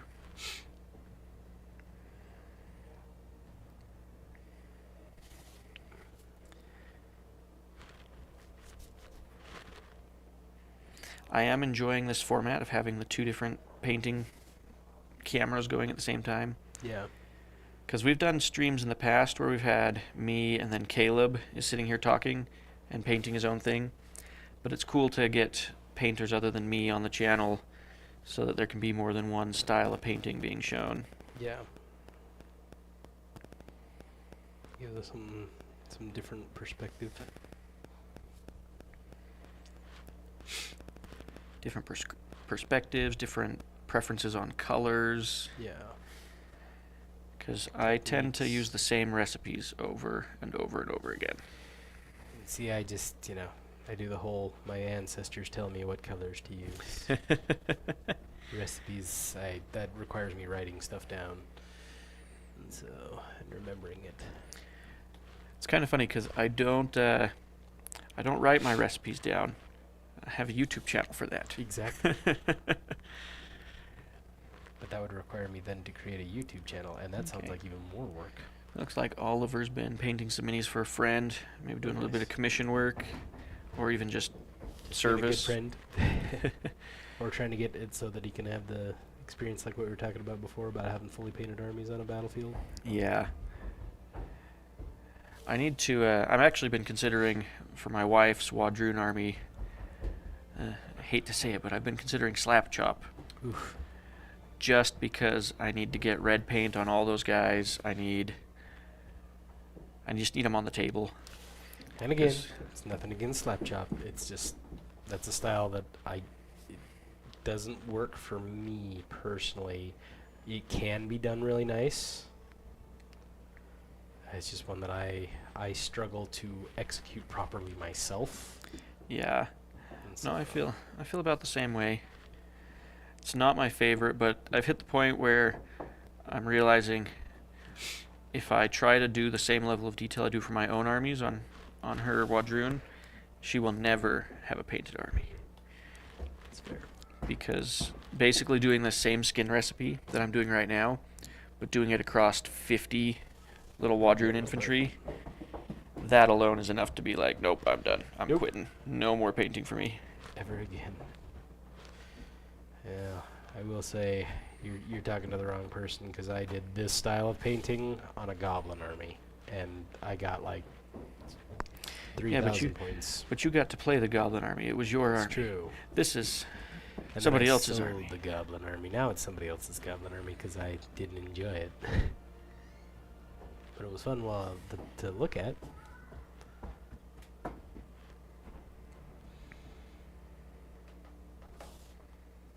That's something I'm interested about in Conquest. Is there ever going to be a goblin army in the Conquest? Like a I have no idea, actually.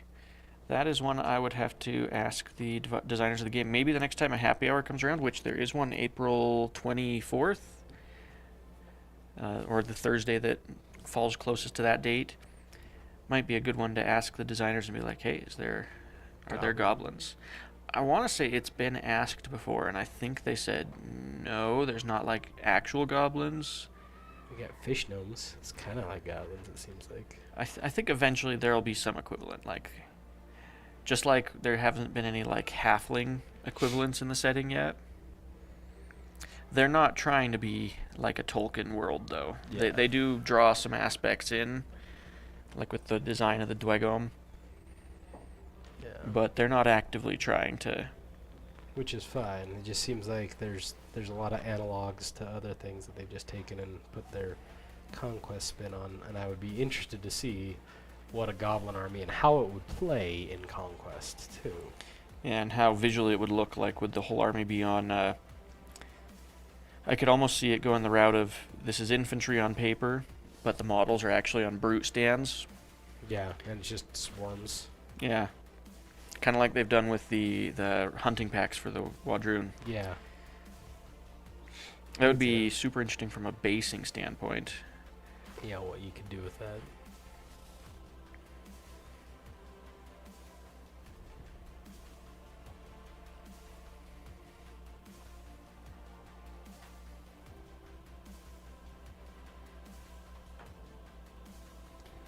Yeah, the speed painting kind of fad on the internet has been interesting to watch. Yeah. Because I get it, people would rather get their models on the table fast and have them look okay than to never get them on the table and have them look really good. Once upon a time, I was the kind of person that would paint all my models before I put them on the table, but that's just not feasible with how many projects I have flooding in, especially with the YouTube channel. Once Parabellum started sending me all the new releases every month, I started getting to the point where I can't record content fast enough to be able to do like my absolute best on every mini. I feel that, and I think every gamer, every tabletop gamer that's played for any length of time has their pile of shame, or in my case, a downstairs of shame. But because you buy some things with the best of intentions, and you're like, oh, I've got this really cool idea, and that requires time, and that's a finite resource. Yep. Honestly, I think I could say that if I never bought another miniature again, I would still have enough minis to paint for the rest of my life. I don't know if I'd make it the rest of my life, especially at the rate I paint stuff. That's true. You paint faster. But Now, it also depends on what, like... That's level. assuming I just paint casually as, like, a hobby Yeah. here and there. That's not, like, me actively trying to finish anything That's ever. true. But if I don't have a purpose for it, it doesn't get finished. That's one thing I have noticed is I've tried just painting for the love of painting, and if I don't have like a reason to finish the project, it's really hard to push through that wall, especially if I'm trying to paint to a really high standard. Tournaments have helped me with that. Yeah. Because if I've always got an event that's got a date on it that I've got to make it to, even if there's not a painting requirement, just the fact that there's an event I'm going to Yep. is motivation to be like, well, I should have a painted army. If I'm going to take the time and money to travel to an event, Yeah. Agreed. I really ought to have my army painted or as close as possible. Well, and also I'm of the opinion that if somebody's taken the time to travel to a tournament, and I have the audacity to put down an all gray, fresh off the sprue army, I feel like that's almost disrespectful to my opponent. Now, I am not saying that everybody needs to have fully painted armies for all their tournaments, but something, I feel like, it should be the bare minimum. I definitely feel that way for the terrain when I host a tournament. Like, if I'm asking people to travel to play in my event, Yeah. they at the very least need to have pretty tables. Yep, exactly. I actually we did a 40K tournament a week ago where that was a huge worry for me because, when we first scheduled it, it was like, oh, this is just a local tournament. It's going to be a casual thing. And then the week before the tournament, I discovered that half my players are from out of town. And I was like, oh, I need to step up my game because these people are traveling, some of them 2 and 3 hours to play in a casual event. Yeah.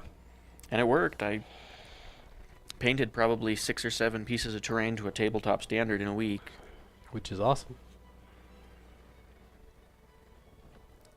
And also, I'm of the opinion that tabletop standard is good enough for terrain in most cases, unless you're doing like a centerpiece kind of thing. Yeah, with my terrain that we have here at the store, my approach has been, when I first paint it, just get it to tabletop standard. That's usually, for me, that's 2 colors on the terrain. Yeah. And I usually do a lot of stippling because that way you get the lighting effects without having to use any washes. Yeah.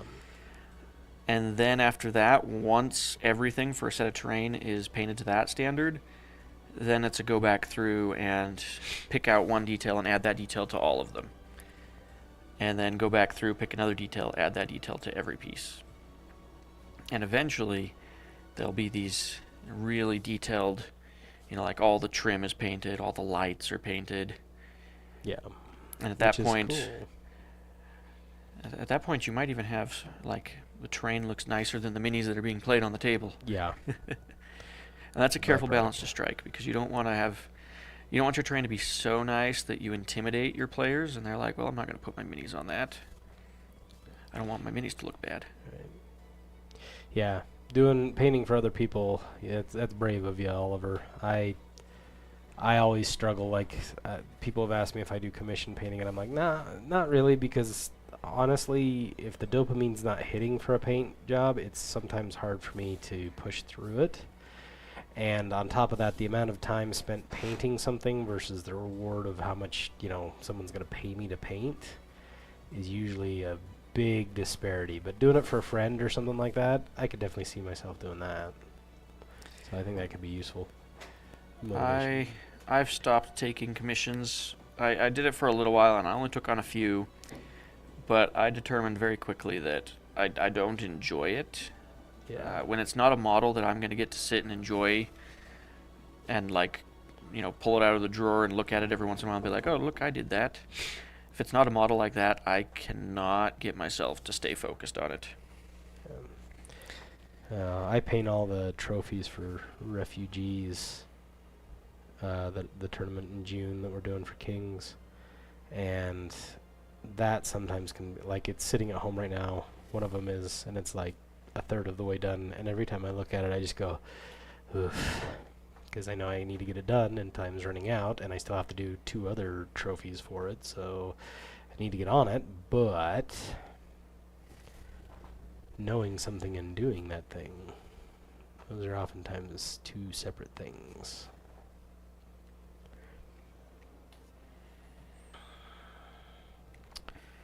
The stage of painting that I'm at right now probably isn't very entertaining to watch, because I'm like painting the inside of his thighs.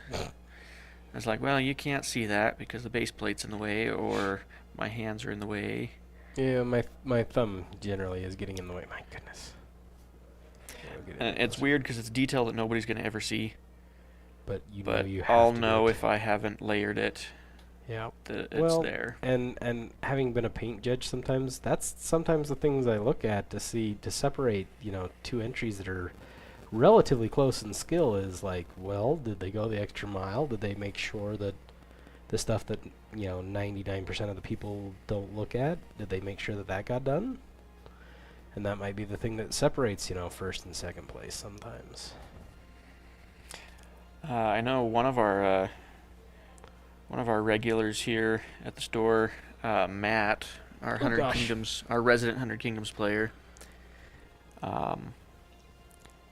at LVO last year, so in 2024, they had Duncan Rhodes judging the Conquest paint tournament, or like the painting. Yeah.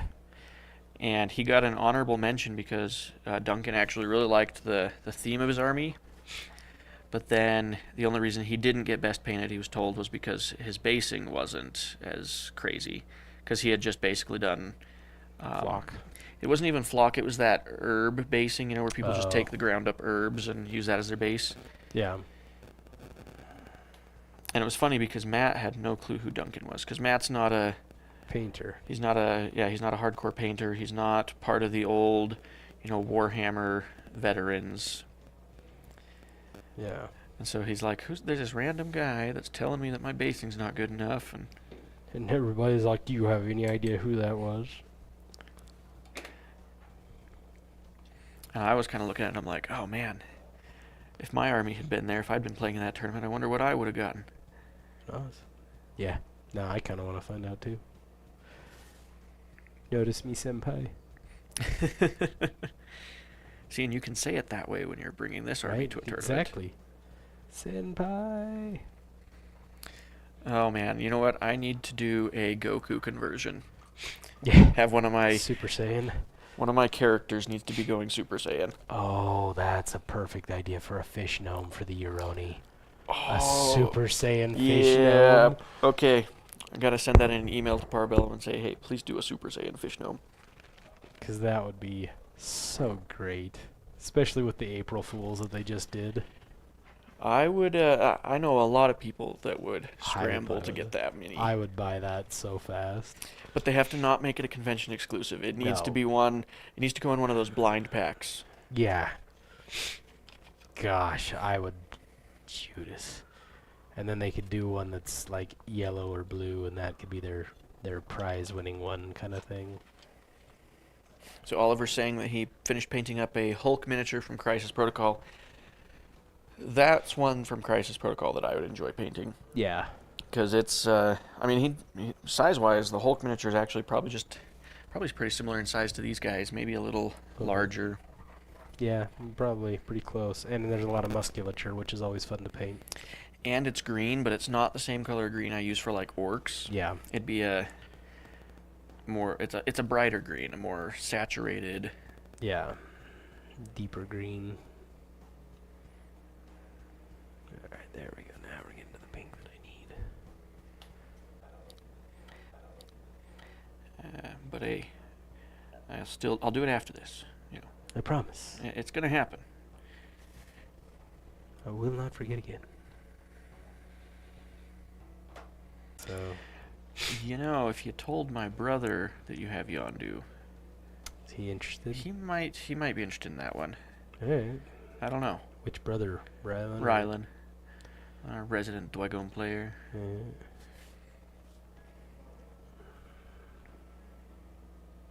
Yeah, because I want to play, but like most of, like 90% of the heroes that they have for Crisis Protocol, I'm like, I'm kind of okay without that. It's an interesting game because it's very much a narrative one. Like all the rules are based around like the abilities that they have from the comic books. Yeah, which is great. The terrain is very interactive. You can throw a character through a building and then you actually remove the building afterwards That's cool. because it collapses down. Yeah. Which is pretty gnarly.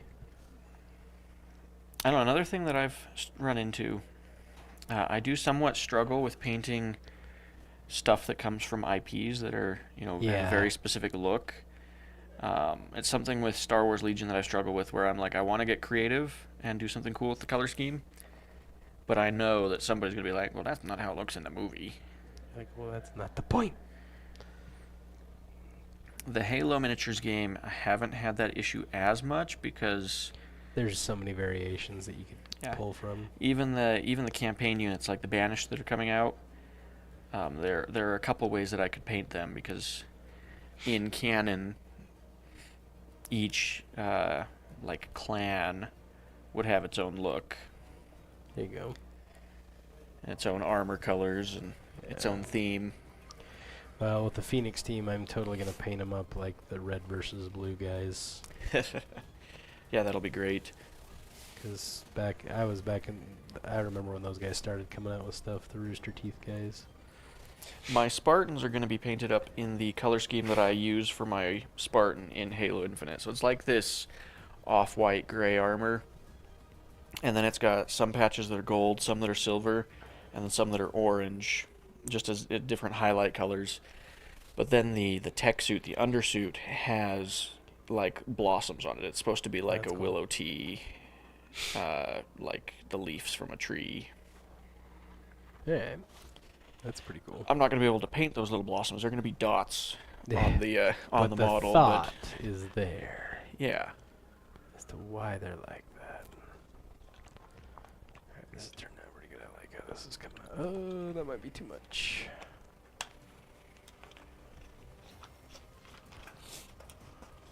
no, I'm making good progress on this, more than I expected to. Yeah. That's too much of a I jumper think there. that layer of red is just about done with a few little touch-ups here and there. Gosh dang, my thumb keeps getting in the way.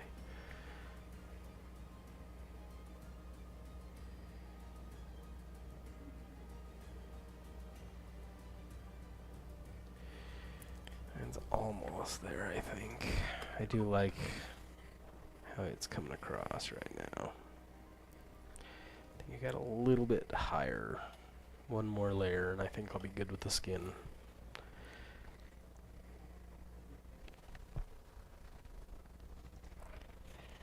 Okay, before I move on to the next color, Yeah, we don't got to put forget- those washes down. Put my leftover red paint back because I didn't use it all.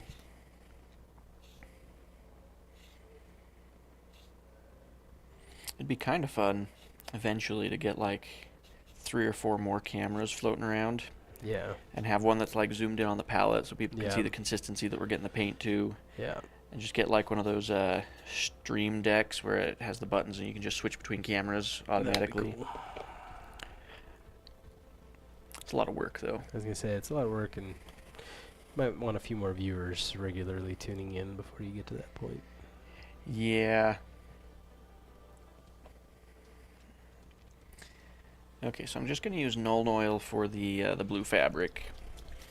Nothing too crazy, because I don't want to darken it down too much, but I want the recesses to have something darker in there. Yeah, makes sense.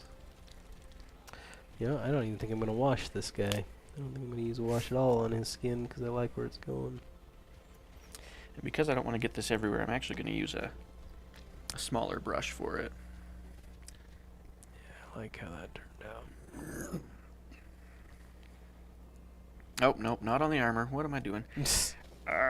Old habits. There will be a shade for the armor, but it's got to be a different color. It's got to be blue. Gotta be blue.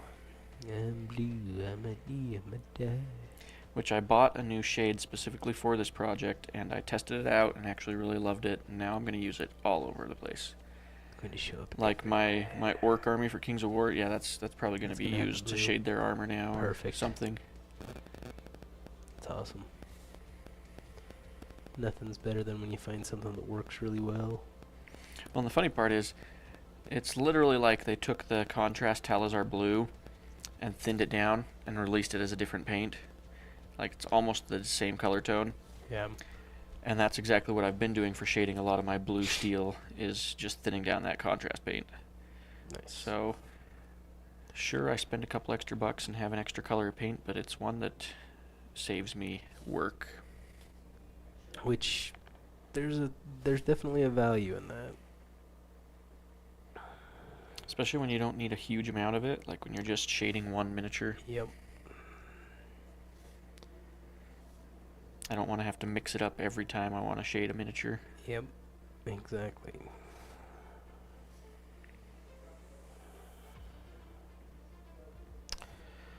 Alright, I think the skin's done on that guy.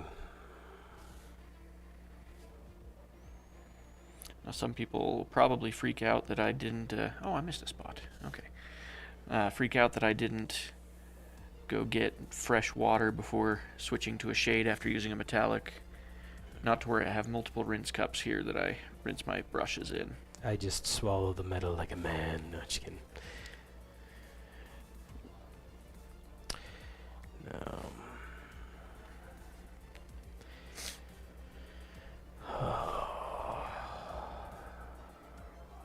Probably gotta hit those fingers right there. That's one. Nothing's worse than when you're like, yeah, I'm done, and then you move on to the next step and you go back and you're like, son of a gun. Missed a spot. Well, that's what I just discovered here as I was going along. I was like, oh, I didn't paint Oops. the armor plate that's on his right foot. Yeah, that can be problematic. Alright. But at least I discovered it now and not when the rest of the model's completely finished. Right. Alright. There is his skin. I'm gonna call that good.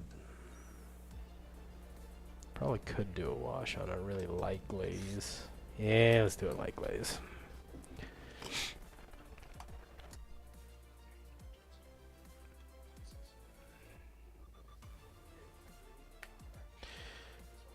Oh. Oh, got it. Nope, that's the wrong one. Okay, well, that black wash is in place now. The next step is this Tyran blue, I don't know what it's supposed to be, how it's supposed to be pronounced, but that's how I'm gonna say it. Tyran. Is it Tyrian? Well, it's Tyran. Tyran? Tyran? I don't know. It's interesting. Whatever we think it is, it's probably the opposite because Games Absolutely. Workshop. Because, you know, that would be too easy. Looks like Oliver's been painting rat ogres for Age of Sigmar. Those are some pretty fun models. I'm not a Skaven person, but that's one of those models where I look at it and I'm like, you know what, I'd paint that. I'd totally paint that. I don't know what I'd do with it after I painted it. Give it away to Let's somebody who see. plays Skaven, I guess. Oh, I found another There spot you I go. missed with the That's a lead good belcher. consistency there. I didn't do the sword. I'm a failure. I failed. Don't look at me, I'm hideous. Alright. Now the key is I gotta not do too much with the Tyran blue because Yeah. it will turn the armor bluer than I want it if I go too heavy. Which is fair. Alright, that's pretty good glaze consistency.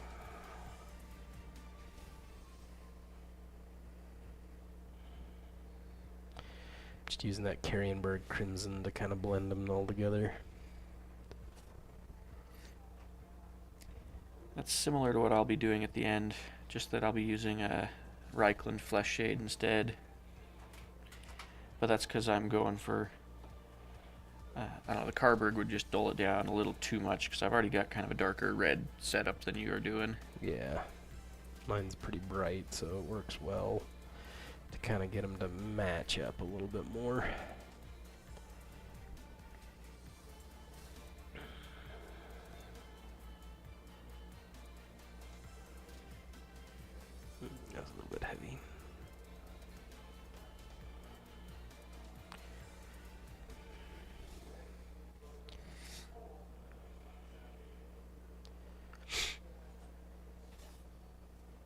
just got a set for Age of Sigmar. Pulled me in. Doggone it. You're one of us now. Less I. Going back to my hot X. See, I really like Age of Sigmar. I'm just a fantasy enthusiast. You give me a fantasy game with good miniatures, and chances are I'll be able to find enjoyment in it. Which is fair. Which is kind of where I'm at. And I like the storyline. It's recaptured me, so... Oh yeah, that's looking good. I might hit it with one more set of highlights now, but I'm liking how that's turning out. The real problem is that I like the cool minis, but then once I get a cool mini, I have to get a whole army to go with it, because you can't just not Can't just use have it. one. Yeah. So that's how I end up with literally owning something for every army in Conquest. Luckily, Age of Sigmar, I've been able to say, well, it's too expensive to do that. Yep. Parabellum has enabled me with Conquest, though. They feed you the crack. By sending me the new releases, it's like I have to now. I feel obligated. Yeah, I I don't want have to to lose collect money this on army. this. Alright, yeah, that blended together really nicely. Oh, gosh dang it. I swear, I will have it on camera at some point. I believe it when I see it. Right? This is why I'm not going to be invited back to the stream, because mostly it's just you staring at my palette. Well, it's your first time painting on camera, isn't it? Yep, ever. So Yeah, that turned out good. I like that. I definitely, my first few videos, luckily I had a wide shot on the camera, so I was able to like focus in on the spot where I was actually holding the mini, but it was usually not as centered as it should have been. Yeah. And even now with the live streams, I'll often hold the model too close or too far from the camera, so it's not actually in focus. Yeah. I feel like I'm doing okay about half the time. Yeah. If anybody's watching and has been like, I can't look at the right side of the screen because that Ben guy is horrible. It makes me sick. And they're all sad because they're like, but that's the side that's actually doing good painting. That's not true.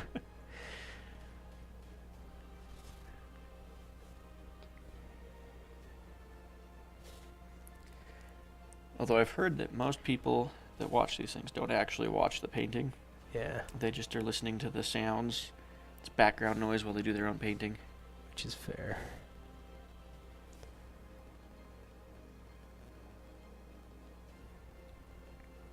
Okay.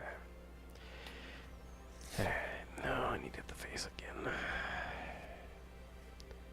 out some of those details.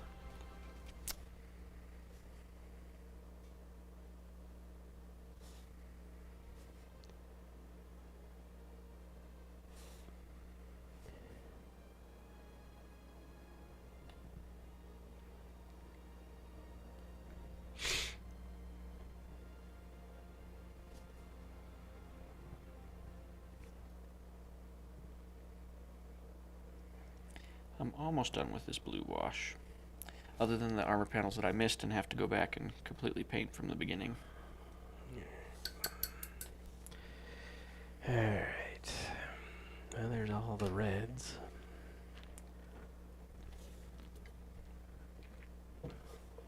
Now on to my leather.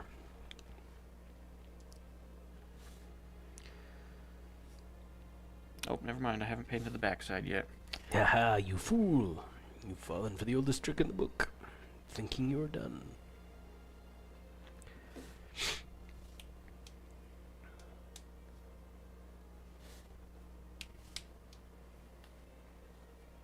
Alright.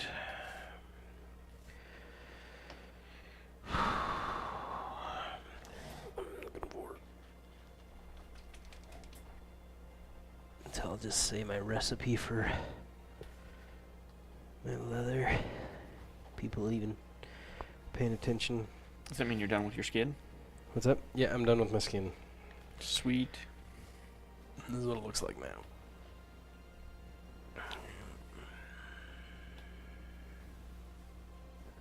Oosh. Got a nice pink. It's not quite as high as that other one, but I don't think I want it to go quite as high. And honestly, Oh. it looks darker right now anyway because of all the black. Yeah. Once I get the white on there, it'll brighten it up a lot.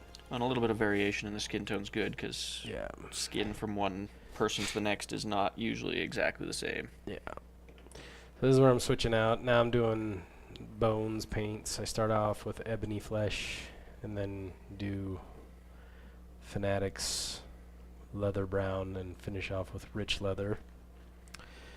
And then I have some, I forget which company this is, but then I finish it off with the ultimate highlights with this one. I think that's just Vallejo. Is it Vallejo? Oh, yeah, it is Vallejo. Yeah. You're right. Yep. Yeah. Yeah. I don't even remember where I got that one at. We'll see if I even get to that one. So. Yeah, we've been at it for 2.5 hours. Yeah. I mean, all things considered, good progress for 2.5 hours. Yep. Like, if I really wanted to, it wouldn't be finished, but I could put this on the table and people would think it's finished from a distance. Yeah, I'm not at that point. Mine's got a ways to go.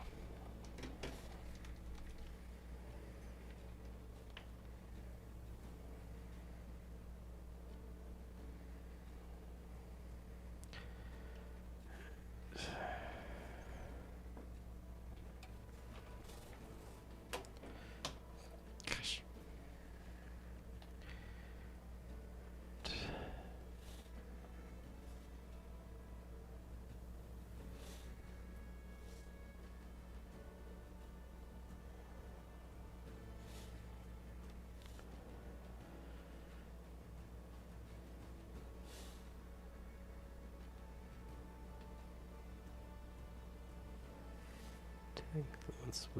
Once I get this guy done, I'll have a full unit done technically.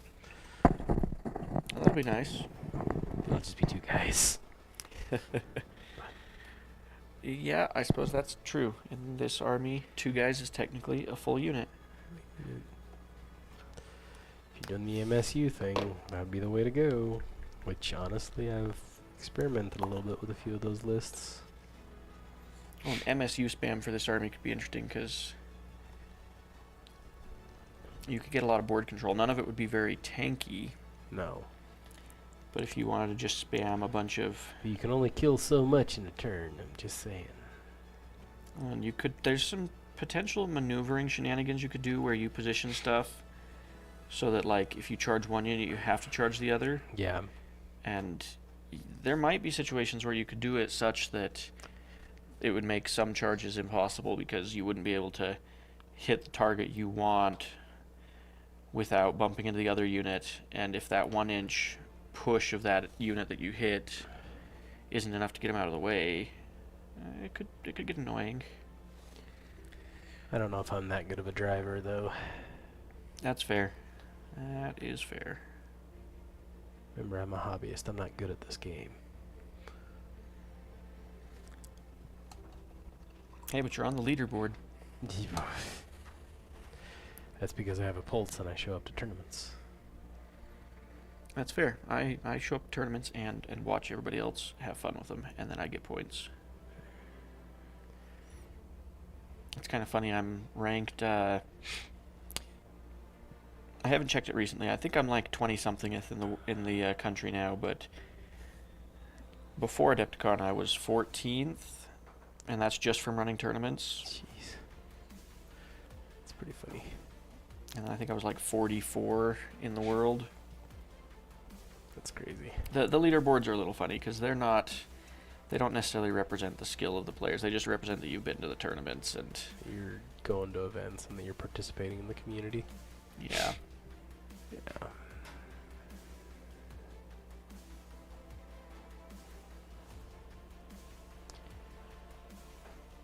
Oh, no, dang it. Don't you stop it. Okay, well I've gotten that sword painted up so it's no longer black because I missed it before in one of the armor panels, so now that's all up to date. Ish. Ish. Ish is good.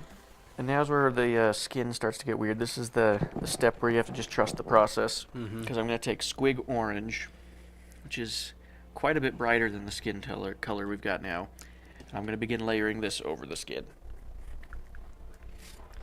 But after that, I'm going to be putting a Reikland Flesh Shade wash over the entire thing.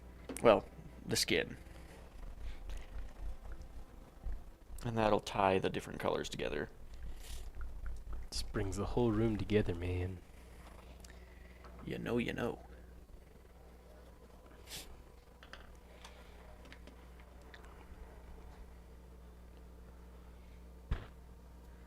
Yep, we're just down to a couple people watching, which is fine. We're kind of boring, I get it. It's meditative. We're not talking about anything too crazy right now. It's not like we're No. giving away secrets of the future of Conquest or anything like Although that. we could. No, we can't. We don't know. I don't know anything. You might be able to. Knowing my luck, I would leak something, and it would just be that one moment where somebody from Parabellum was watching the stream, and it'd be like, well, Scott, you're no longer a playtester. Good job. Can't trust you, evidently. No, you can trust me. You can trust me to leak everything. Tell everyone. The masses need to know. No, there's cool stuff that's in the works, but nothing that's like stuff people don't already know. Or suspect. Like, pretty sure Parabellum's already said that Dwegomer, the next one's getting a major update. Although it isn't happening in the April update like people think. From what I understand, there are some releases that, like new minis that got delayed or something, so they're just going to delay the whole update as a result of that. Makes sense. Oh, gosh dang it. That happy hour next week is going to be cool. Or not next week, but at the end of the month is going to be cool. Yes. Because I'm pretty sure they're going to be showing off the new Wadroon models that are coming out the month after. Nice. We'll probably see some... I'm assuming we'll see the infantry kit for the Yoroni, the totally not infantry kit. The Origami Warriors. No, so the Origami Warriors are a brute unit, but there was a very chaff unit in the army that is currently listed in the rules as an infantry unit. I can't remember the name of it. I'd have to go pull out the app and look it up. But they said when they first announced the army that even though it says it's infantry, it'll very much not look like infantry when we get it. Interesting. So it's going to be a situation where it's a brute, but it's a small enough brute that they needed to classify it as infantry for the rules purposes.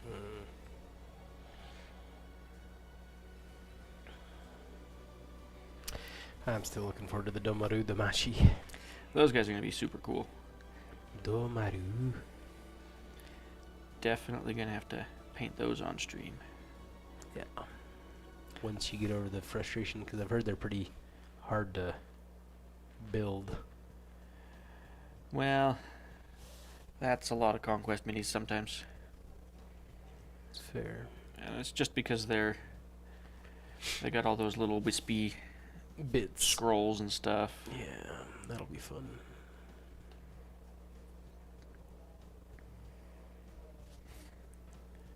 So at this stage, as I'm doing the layering on the skin, I'm trying to do kind of like stripes across the muscles, because it ends up kind of looking like different muscle fibers or even just different wrinkles in the skin. Yeah. Some of that will show through in the end result, some of it will not. But I did the effort. It's there. That's the important thing. So you tried. The Shikigami, there we go. Alan's got our back. Yay. The Shikigami are the infantry regiment. The not infantry. And I have no clue what they're supposed to be. I've never actually looked it up. A lot of these you can look up what the term is in mythology and stuff, and you'll get a rough idea of what the unit's going to be. But I haven't bothered to look that one up. It's fair.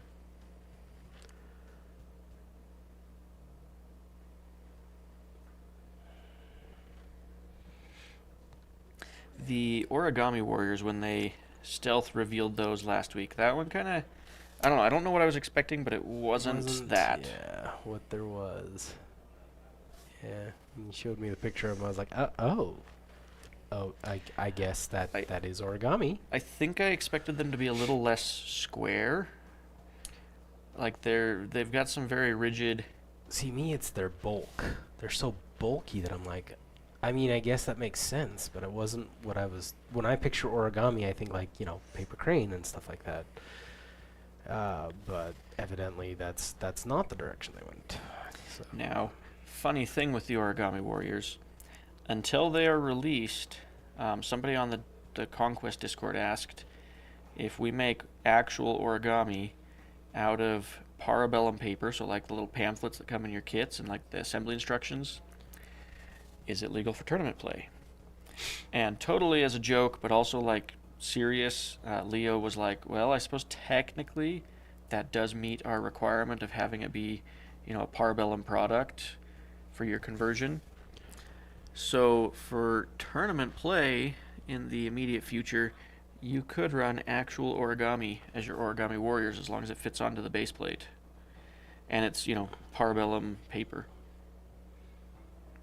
So if you want to be really cheesy and go to a tournament between now and, the month from now when those come out, you could do that. Would that be cheesy or cheeky? Yes. I don't know, I guess it depends on how you use them. They're not really a... Powerhouse unit. The Origami Warriors probably won't make it into very many of my lists. I, at least on paper, was not impressed with them. I see what you did there. Totally unintentional, intentional something pun. Yeah. Intend your puns, you coward. Just kidding. See, and I could see why they would be useful to pad out your units, because honestly right now 2 guys is not enough wounds, but 3 guys is too expensive to do like a very big army. And so the fact that you can throw an Origami Warriors in there to pad out your regiment and give you wounds, I could see their use for that. They're just extra wounds for your army, for the unit. So, not great, but definitely not a bad thing necessarily. Yeah, I definitely think there are some, like, this army is supposed to be very elite.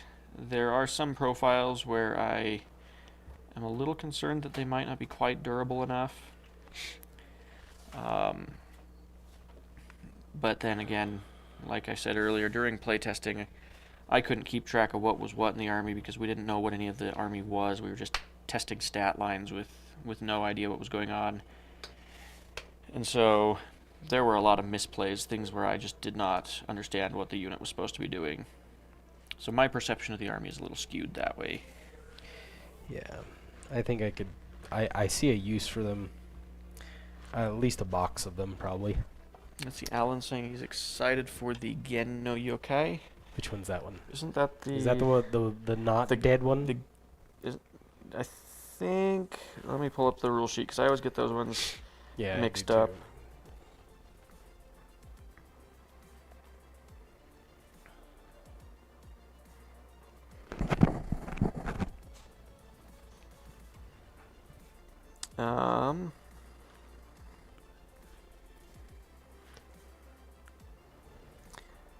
So it's the Genya no Yokai is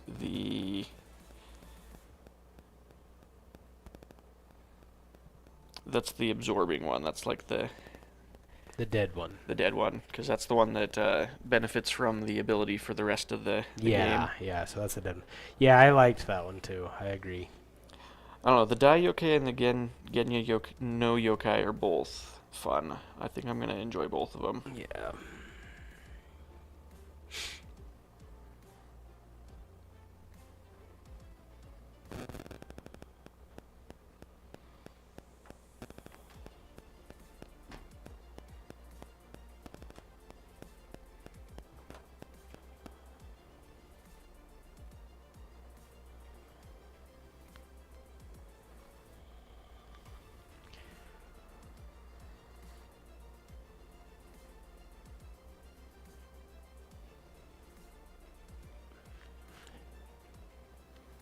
I am glad they're resculpting the other one, though.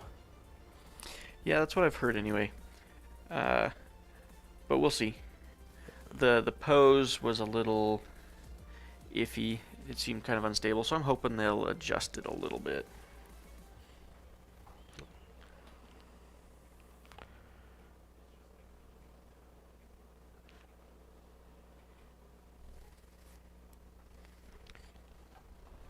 Yeah, I just heard that was a rumor, sorry.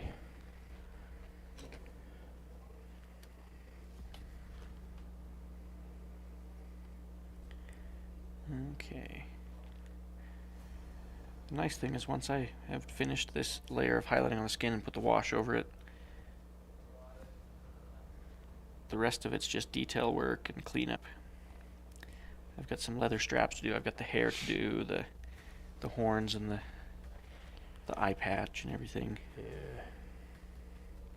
I don't know if I'm going to get those finished on stream today. I might just get as far as we can and then do the detail work off screen later. Yeah. Because originally I labeled the video as part 1, just in case we decided we wanted to come back and continue later. It's fair. Honestly, I will probably get this guy up to a finished point by tomorrow.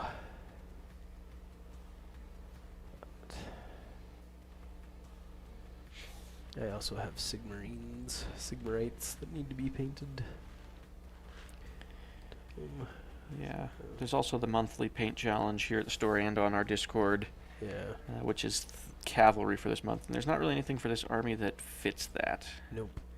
At least not presently. Maybe if the spider was out. I wonder what cavalry for this army would look like, because they're still big brute demon things, so would they just be monsters that like Little spider an kids. Oni riding on some sort of anime-looking Dragon. kaiju creature? Why not a dragon? The only reason I don't think they would do a dragon is because of the kind of the role that dragons hold in the lore of Conquest. But Oh, look, if it's a this guy serpent actually dragon. This guy actually has an ear. I didn't realize these had ears. Oh yeah, they do. They're just kind of hidden in the hair there. Well, some of them do seem to be hidden. Like this guy doesn't have ears, really. But Yeah, because dragons in Conquest lore are kind of these yeah, primal, godlike beings. They're not supposed to be something they don't really want to. They're going to be on the table eventually in some form. yeah, Like we've seen the wingless drakes, which are supposed to be like the bottom rung of. yeah. But I'm saying it Sure. would be something along those lines. I imagine is something that maybe they took as a way of like insulting the dragons, Maybe. or if they're Oriental dragons, those aren't the same thing as the bigger dragons. So if they're like serpents, maybe. Because how could you not include that kind of imagery in your army? Yeah. If they did do a dragon or something like that, I think they would wait for a while to do it, Yeah. since GW literally just announced a serpent dragon Yeah. like a week ago. It's fair. Because I know that's part of why they kept this army so secret, is because they're like, well, nobody's done a Japanese demon army in any war game. Yeah. And they didn't want somebody that could, get the production figured out sooner than, or faster than them, stealing the idea. Yeah. I suppose it's fair. From what I understand, this army also went through a couple iterations of its naming, because they had to come up with a name that wasn't gonna be copyrighted or anything, but also names that weren't gonna offend Japanese culture, Yeah. stuff like that. Which it's a delicate balance.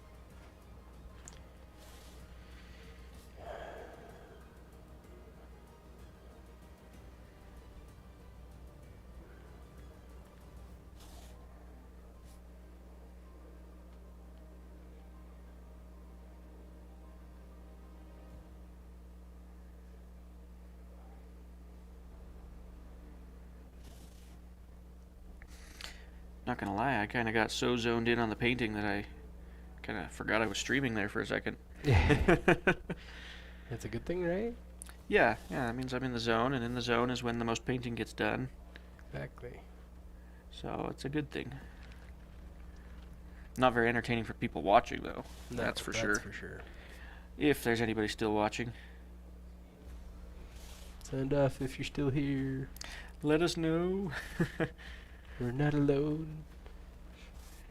All silence. Unless we are alone, then I unless we're guess it's good we know. Yeah. Just talking to ourselves. Voices going out into the void. Good, good. Yes, talk to the shadows. Yes, till the shadows start answering back. Then you have a problem. If they answer back in Japanese, you've probably summoned the Yoroni. The Yoroni. Which, depending on the Yoroni, might be a problem. Hopefully you get one of the peaceful ones that's all about like balance and yoga. It isn't going to attack you.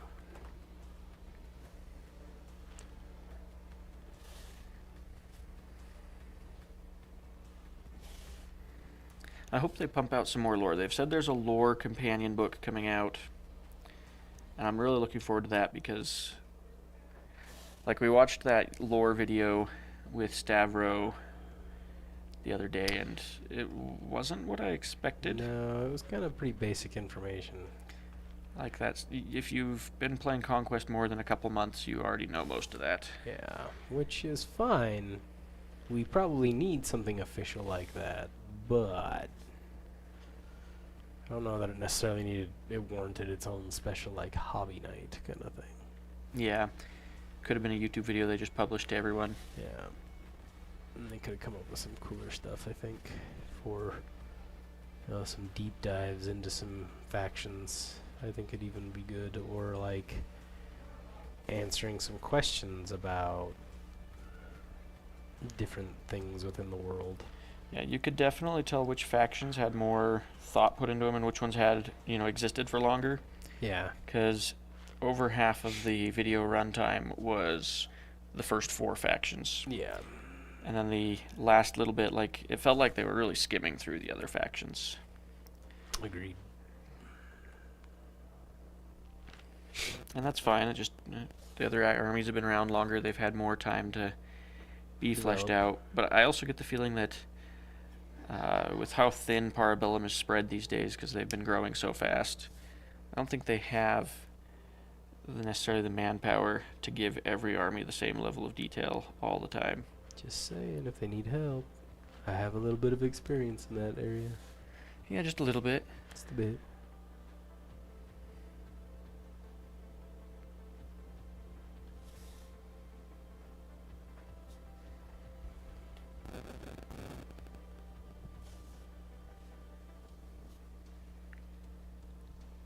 Honestly, I wish they would just produce honest-to-goodness novels. Novels would be cool. I wonder if they've looked into that or not. I'd have to... We could email them and ask. Yeah. Because it's entirely possible that they just haven't even considered that option yet, or have looked into it briefly and been like, no, we don't really have the manpower to start that right now. Depending on how they would do it, if they would just make a limited run, or they've got print-on-demand stuff, as long as they've got a way of, like, proofreading and editing it themselves, which they should if they're already writing, Well, and it might be a matter of, like, Stavro, I don't know if he's necessarily an actual, like, author, or if it's more that he guides. Guides somebody else who writes all the lore. Even so, I would imagine that they have some form of editing process.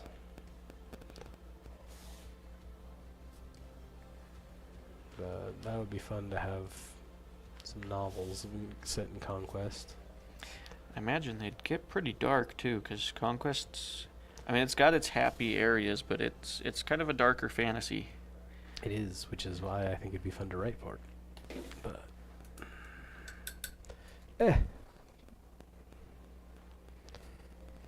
Losing your paper towel there. Yep. So I don't know what I did to this shoulder, but the paint is almost beating up on this shoulder. I must have gotten too much wash there or something, and it formed a little pocket or membrane or something.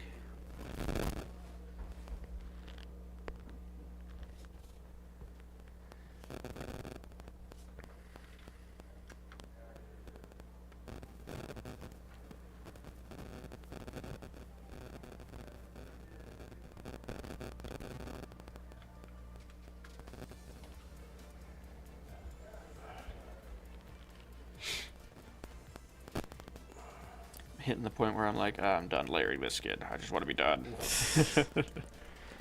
Yeah.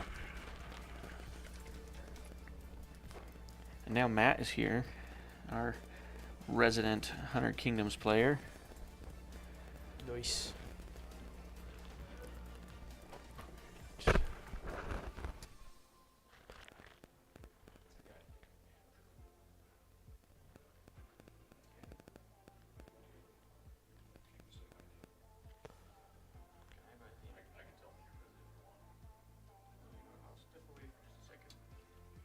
I can hold down the fort. I'm going to step away for just a second. Somebody has asked for me on the store end of things, but I will leave you in the capable hands of Ben. Yeah. He can ramble about his painting without supervision. Oh boy. Supervision. Now's the part where we go into the after hours portion of our programming. If I come back and we've been banned from YouTube, I'm blaming you. I can't take all the credit, but I'll try.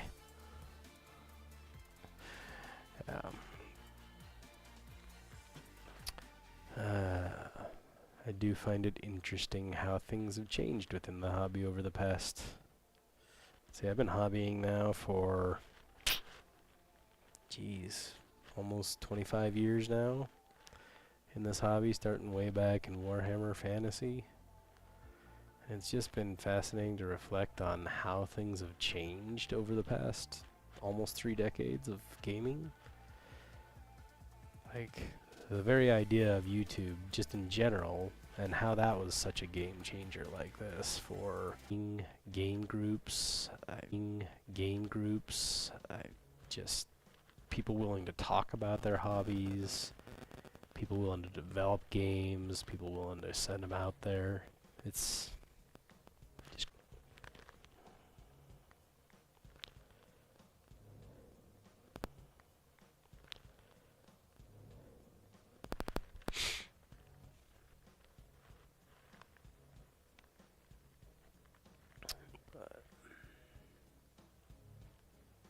yeah.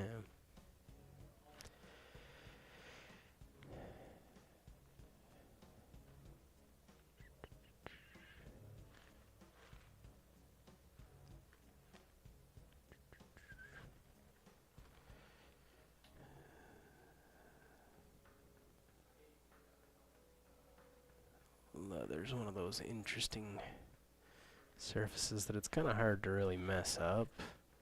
And watch, I'm going to find a way to do it, but because there's so many different ways that leather can show up and can appear and look, that it's kind of hard to make it a problem. So long as you follow the basic idea of base color, mid-tones and highlights, just of an earthy tone.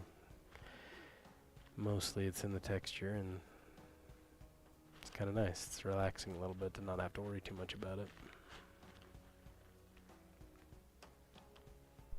I'm back. Promise I only got us a 24-hour ban. Oh good, only 24 hours. That we can overcome. Yep. Now what happens after the 24 hours? That's... Unfortunately, that's not really how YouTube works, though.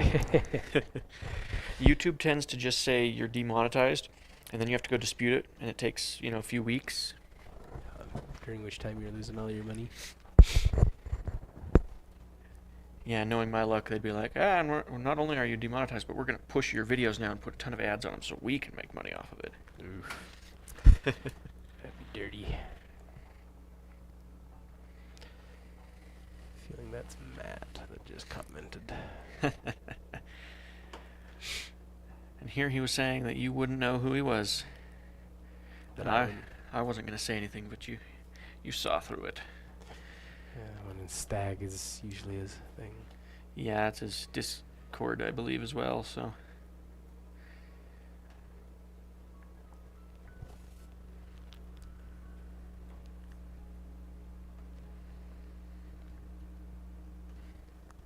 thank you, Stag. I appreciate it.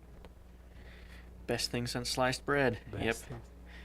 Unfortunately, you can eat sliced bread. You can't eat these. Well, you could. You just probably wouldn't go down very well. Yeah, you wouldn't get very much benefit from it, I think. You might start speaking Japanese. But you'd have to do it in the kawaii voice. Is that the like stereotypical like deep one? No, that's Or- the kawaii is cute in Japanese. Oh, it's okay. like So the opposite of what I was opposite, envisioning. Yeah. It's the, senpai.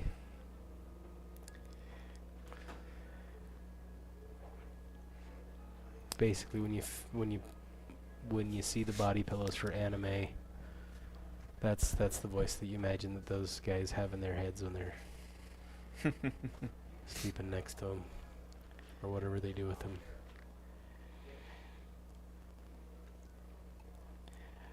I think it would be fun to learn just a few Japanese phrases Just to speak. so that I can do the deep voice and. Oh, nani? Oh, jeez, that was a lot of paint. That was way more than I need. Well, just don't mix any colors into it. Yeah, it's just gonna go straight on. Then you can put the leftover away later. Maybe. I don't know if you care enough to do that. I don't care enough to do that. I'm not quite to that point. I do that, but that's because I have to make my paint stretch as far as I can because I can't afford to replace it a lot of the times. Yeah. I have to be picky about which colors get replenished and which ones go the way of the dodo.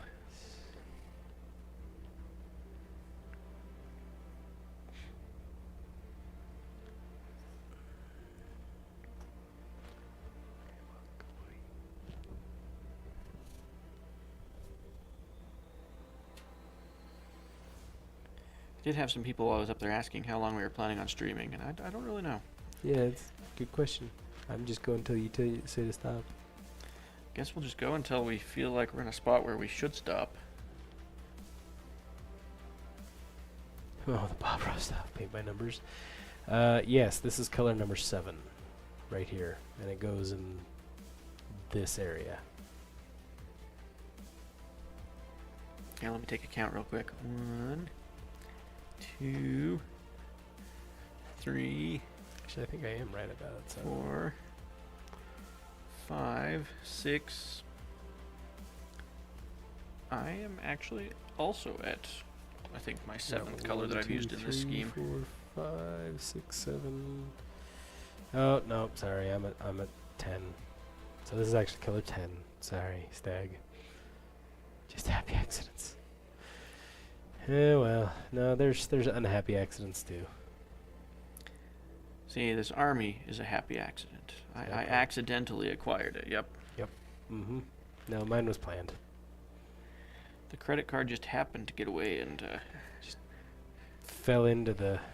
On top of that, the darn tap makes it so easy. I don't know where this army came from. It just appeared. It was appeared. there all of a sudden one day. Well, it just showed up in the store, and I just happened to walk in, and it fell into my car.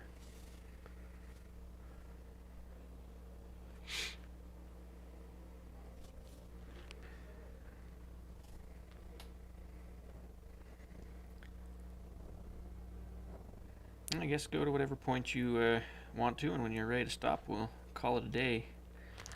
I will keep going indefinitely, honestly. Especially once I'm in the zone, so you tell me. Because I have a whole other model to paint. Well, maybe we'll finish out the hour and call it good. That works. That way we can get upstairs and do a little bit of socializing before the day is done. Yeah. It's probably a good idea.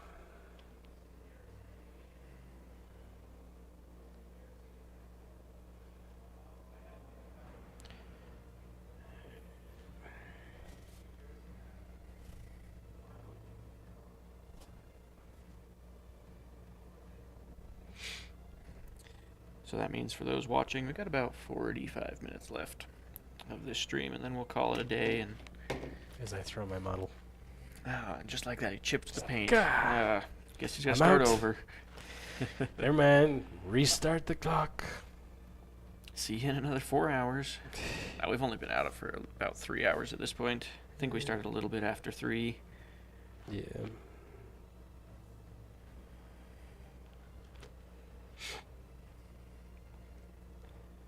So what I've noticed when I do this style of layering is I start at the top, and when I'm doing like the face and the shoulders and stuff, I'm really careful, trying to make sure I put the lines where I want them and stuff. And then by the time I get to the legs, I'm like, let's just get this done with. Which is fine because Yes. those are the less visible parts anyway. Yeah. Also, they're going to be the more shadowed areas anyway, so they probably need less definition, and they should be darker. Yeah. That's what I tell myself for why I didn't do as much on the legs. Yeah, Focus that's how more we on the justify shoulders. our laziness. Exactly. It's artistic. It's not laziness. I'm not being slothful, Mom. It's art. It's my art. Don't judge my art. It's an expression of myself.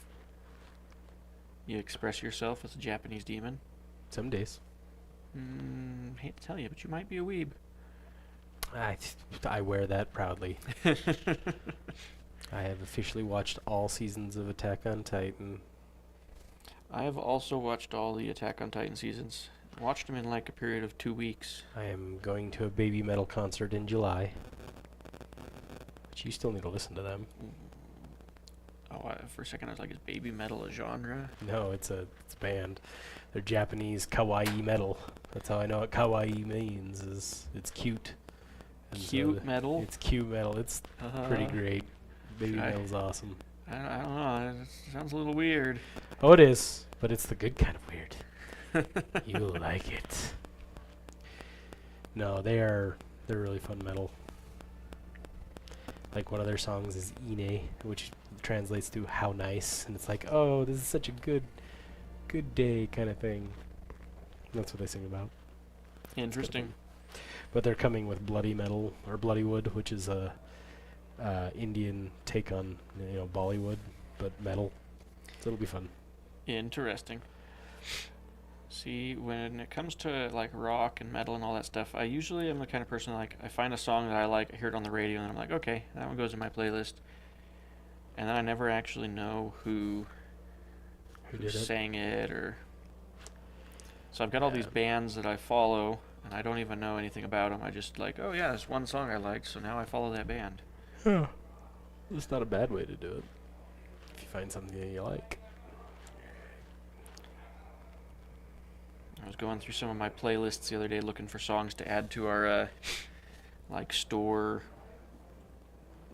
ambient playlist, and discovered there were a lot of bands where it was just like that. I had liked one song from them, and I'm like, oh, what is this song? Oh yeah, it's that one. I like that song, but then I don't like anything else that band has written.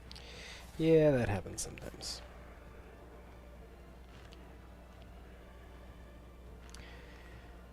No, they're pretty fun. I like baby metal, and they're clean, they're safe. Well, that's important because there are a lot of bands out there that are just kind of trashy. And like they have cool messages, like they have a whole song dedicated to anti-bullying, and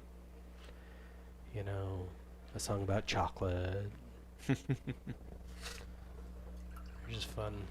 You are very out of focus right now. Oh, gosh dang it. There we go. There we go. I should probably look up more often. Well, it Yeah. doesn't help that the screen's not exactly angled towards you either. But it also doesn't help that my light is like right in front of the screen, so Well, we can play around with the setup a little bit more for the future if we do this again. yeah. I wouldn't mind doing it again. It's kind of fun. Yeah, I think as a format for painting videos goes, this is a good way to do it. And we can do this for any game, any miniature. We can even be Yeah. painting completely different miniatures. From different game systems. Would be kind of fun is to be painting opposite sides of a starter set for a game at the same That could time. be cool. What would be really interesting would be a long-term kind of thing, but like buy a starter set and see if you could do an army in a weekend. Just stream the entire Entire weekend. weekend and just paint it, break it up into sections. See if you could paint the whole army in a weekend. The whole starter set. We would both have to sides. choose wisely on the starter set because Yeah, exactly. there are some that are a lot more nightmarish than others. That's what I'm saying. Like the Wadroon and Yoroni one would probably be doable if you did it quick. Yeah. Or we could do the Champions boxes from Kings coming out. That actually wouldn't be too bad. That could be interesting. As long as I get to paint the Basileia half. Sure. I can do Abyssals. It's not like I haven't done them all that much. And then that could be your store copy. Yeah, it could be interesting. Could be a good way to do it. We'll have to look into it. Or do it over 2 weekends kind of thing. Be like, we cannot touch it if we're not streaming. So immediately where we pick up. I wonder if I reached out to Mantic and said, hey, we want to do a stream where we paint your starter set in a weekend. And we can even advertise that it's one of your authors that's doing half of the streaming. It'd be Wonder if interesting. they would just sponsor that. They might. They'd probably put it up on a blog and announce that it's happening. Be worth a shot. Yeah, I'll reach out to I them. know if you reach out to Blake or Rick, I know both of them, and they'd probably be okay with it. Now the question is, do you want the head of Mantic sitting there watching you stream paint the army while I talk about Conquest all day? I mean, we'd be comparing them a lot. There'd be a lot of comparisons, and it would be conversations about it, and it'd be reaching a wider audience. I don't see why it would be a bad thing. That would actually be a fun video. We could also compare it to like what little bit I've seen from the old world. And Yeah, and I could go full into the old world because, that 'Cause was you used to my play that, jam yeah. until it died.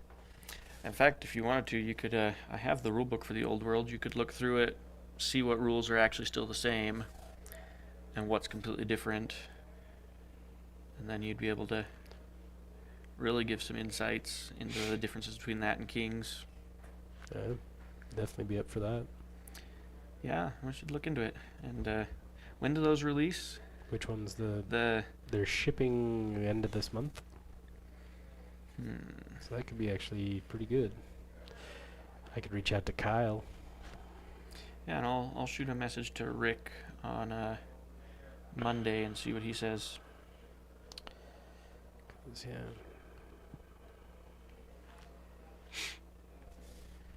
Could be fun to do.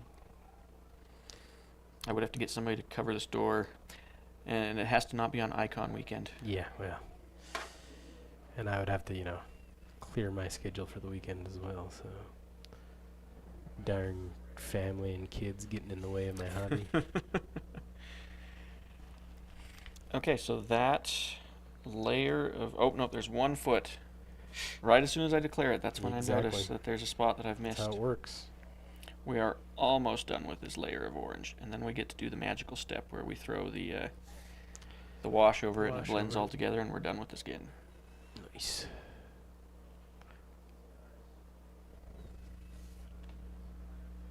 Hey, we've got another person in there. Yeah. Just in time Great. for the last half hour or so of the stream. 40 minutes left.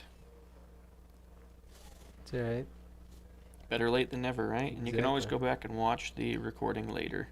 Exactly.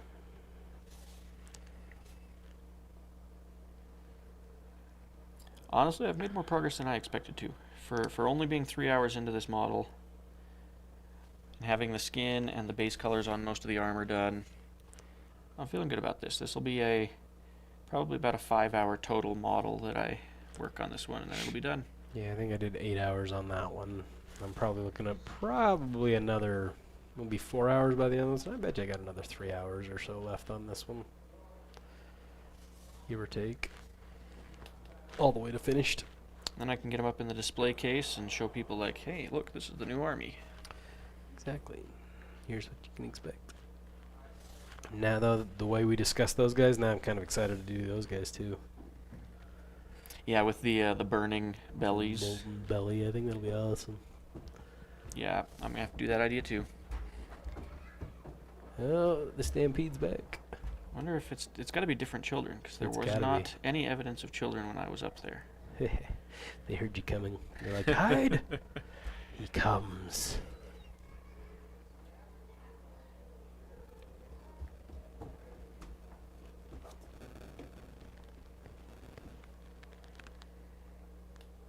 Okay, I think I'm safe to declare this painted.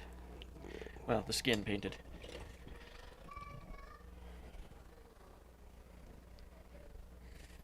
Okay. Put away my excess paint, and then we will do the shading step.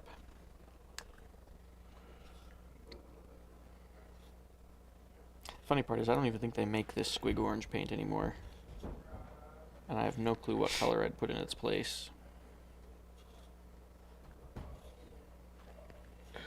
Ooh, that's an interesting one. Well, it's a newer color. Do they discontinued that color? I don't think it's that much newer. I don't know. I'll have to go look. It might just be that it's not on the version of the rack that you've GW got. paint rack that I have. I was gonna say. But Sorry, I gotta do something really They quick. kind of stealth discontinue colors all the time. Yeah. I could see that.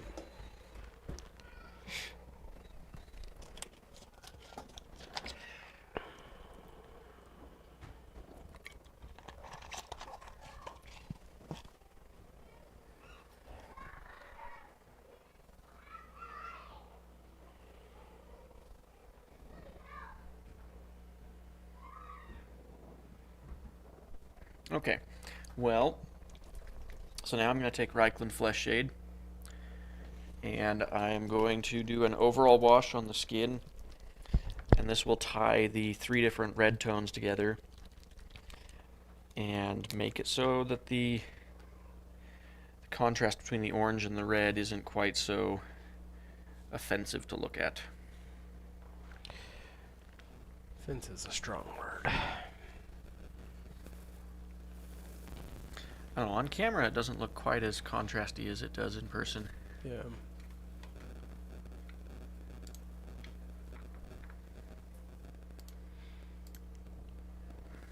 Okay, so, and I'm not doing a super thick coat of this either. It's just a subtle, in some areas it gets thicker, but for the most part it's just a thin coat just to go over the top.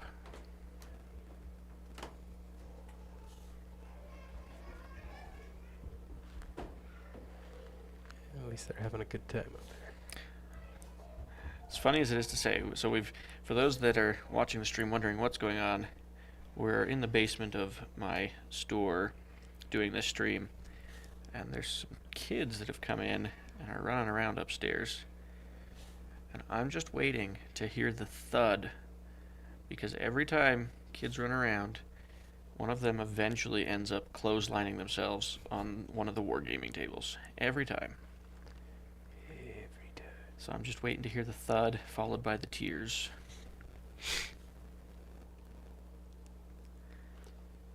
It's only a matter of time. And now we wait. I don't consider our wargaming tables particularly unsafe. They're just right at the height of Children. children's heads. Yep. We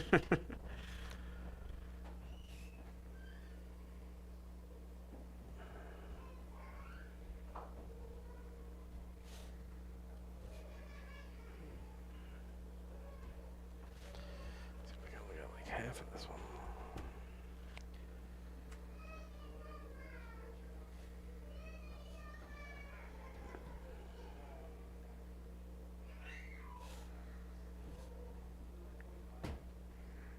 Nope, I think I'm happy with how this is turning out, though. This is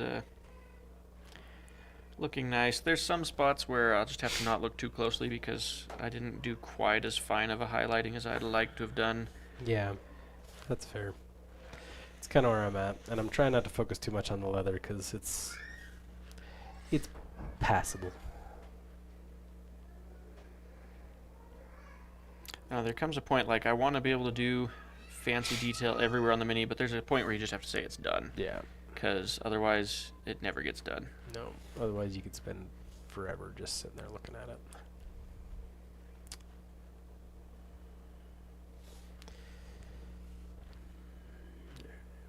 This is where I need to go still. So let us know in the comments if you guys like this kind of format for streaming where we have 2 people painting at the same time and talking. Because if people are liking it and we can get people to watch it in the future again, then we'll keep doing this. Yeah. I see no reason not to. It's very zen. Oh wait, I'm not in the comments, sorry.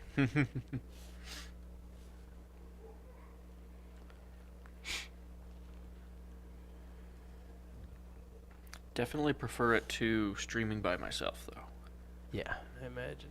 because trying to keep up conversation by yourself is weird. Yeah, it's rough. And then you just start sounding crazy because you start answering yourself.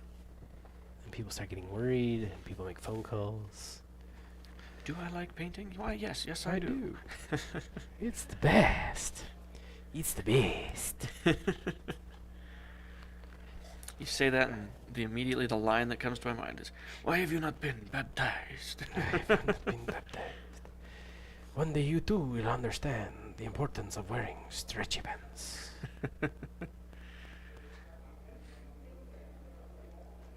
Okay, that layer of wash is applied. So the funny part is, at this point, this everything that I do from here forward is untested, because I am caught up to what I've what you've done done on on the the test other. model. So now they've reversed. Now this is the test model. Yes. See how the turns table. They're going to be good looking as an army, though. Like, those two guys together, Yeah. I'm excited. Oh yeah. I like how it's all turning out. It'll be good. The flood of Yoroni is Is soon to hit the beginning. tables. Yes. 1 week we're all playing Old Dominion and Nords, and the next week we all show up and we're running little red demon people.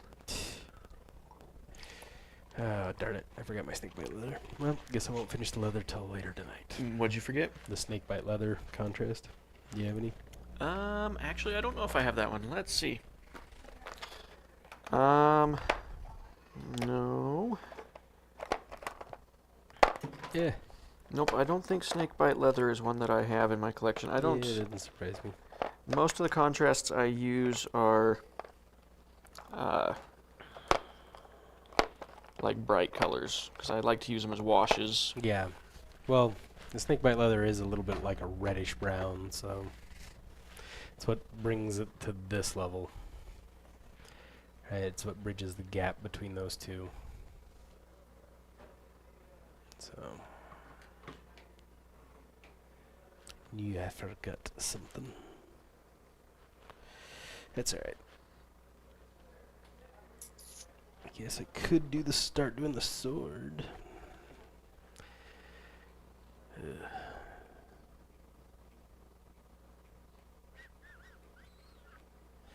No, I think I better do the armor first. So, now observe how quickly this works. The Pro Acro.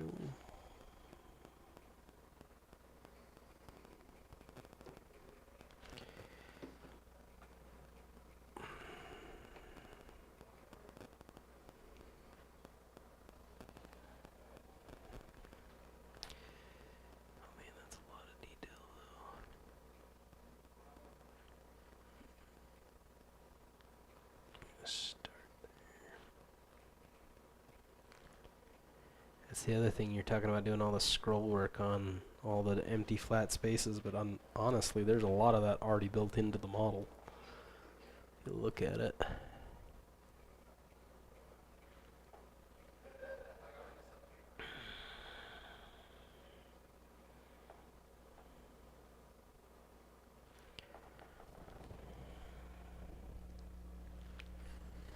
I'm kind of sitting here watching, interested to see your process for your white and gold armor, because I think it's cool. Yeah. So I just lay that down as the basis. Here, I'll just do a small section so you can see it. So like that one. I'll probably do a few other sections and then I'll come back and I'll just finish up that spot so I can give it time to dry. But it's not too difficult. Although I forgot my high white, but essentially I'm going to do all these little spots. Right, and don't have to be too precise because you're going to be doing the gold trim later anyway, and the wash will essentially fill it all in. So I think the next step for me is to take Ironbreaker and start layering back over the metal. I've also got to do another layer of lead belcher on a couple spots that I'm touching up. Makes sense.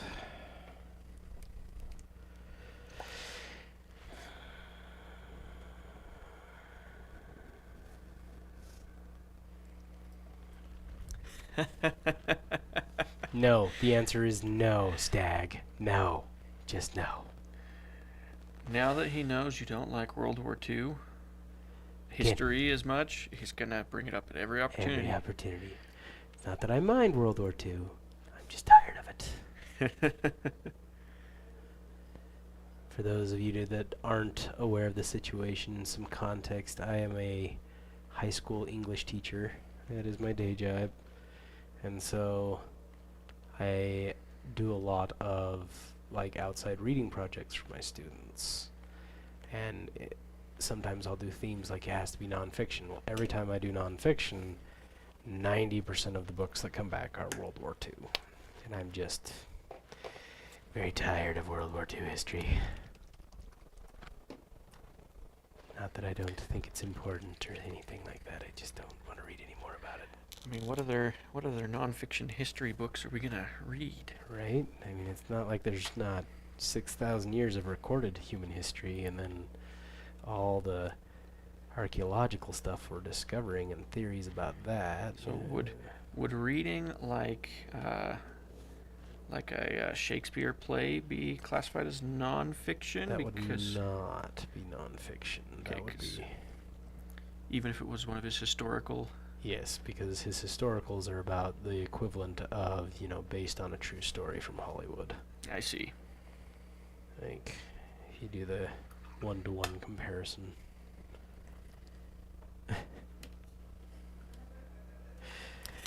You already know, Stag. The funny part is I hear the laughing upstairs, so that means that they are finally caught up to the point on the stream where they are hearing what your response was.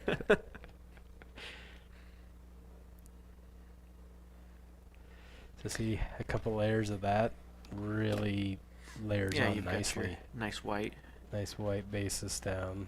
So you get it up to that point. This one's got a little bit more nooks and crannies, so it takes a few more times. Go that way, just a little bit more. There you go. There you go. And so that's kind of how that works, and it's a really nice thick white. And honestly, for all whites, I would say Pro Acryl is the way to go, just because it's such a high pigment count that it can cut through the dark, like even black primed minis like what I'm painting right now.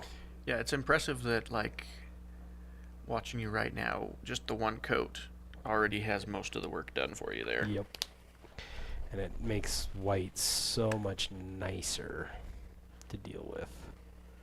But honestly, I've tried doing the straight titanium white because a lot of people swear by that. This is easier, I think. So our olive flesh is what you base it with, and it's real easy after that. I have to see if my iron breaker is going to do the job for me today, because it is getting old, this particular bottle, because I don't use it very often. Yeah.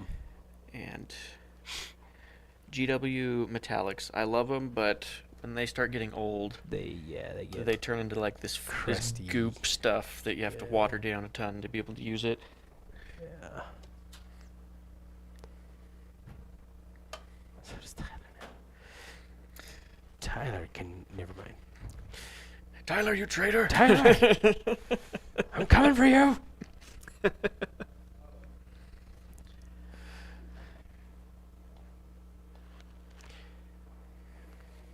think the answer is no. I don't think you could, even with a 10-foot long paintbrush, I don't think Ben would paint those models. World War II minis. Yeah, there's So- no drive there. I like World War II as a setting, like, historic event and everything. But I have to be honest, historic minis, they suffer from the same issue as IP minis from movies and stuff. I feel like I have to paint them a very specific way, and it's not the way I want to paint them. I want to make them my own. Yeah. Which is why I'd actually do like Conflict 47. which is getting a whole new edition later this year with a bunch of new minis supposedly. That one sounds interesting to me.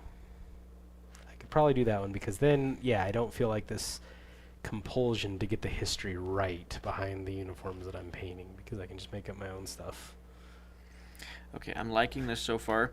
So I'm layering this iron breaker over it, and it's bringing out this pearlescence on the armor panel, and it's also cleaning up where the blue pooled on the flat surfaces too much. Gonna make it nice and shiny, and then the key to this though is that at the end when I do the varnishing, I do a matte varnish first, and then I go back over the metallics with a gloss varnish so that they continue to shine. It's the worst thing when you put a matte varnish over a really pearlescent metal. Yeah, and it just takes it all away. Yeah. The whole bit of work you did is ruined. And the worst part is a lot of those matte varnishes bring it down matte enough that you can see the where you painted the one metal versus the other. Yeah. And so as a result, it looks like you've taken and just done a random brush stroke of a different color across it, and it's just it's like, nope, not quite. Not what I wanted. All right. So yeah, so with that white, now I take some sepia. Okay. And I'll use that for the shade. Just a little bit straight. Take it straight, no chaser. But like, throw it in there to get the detail in. Hopefully it's dried enough. Hopefully I'm not reactivating the white, but it looks like it's pretty good. Okay.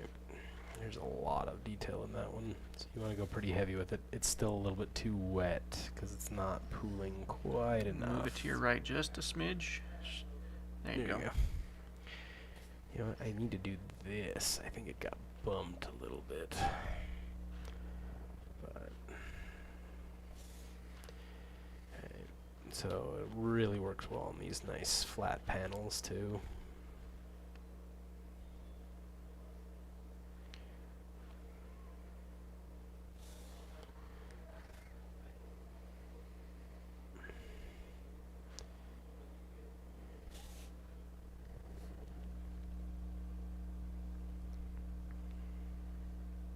Well, look, Tyler even got in the chat. I saw that. There with his membership tag because he's one of our channel members. That's right. You gotta represent.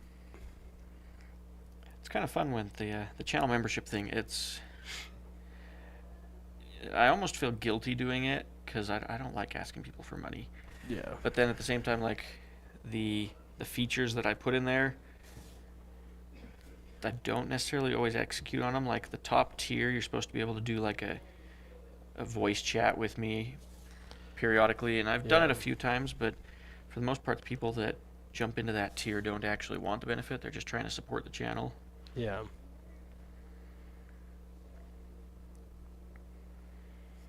It's not to say that if you do that, you can't request those things.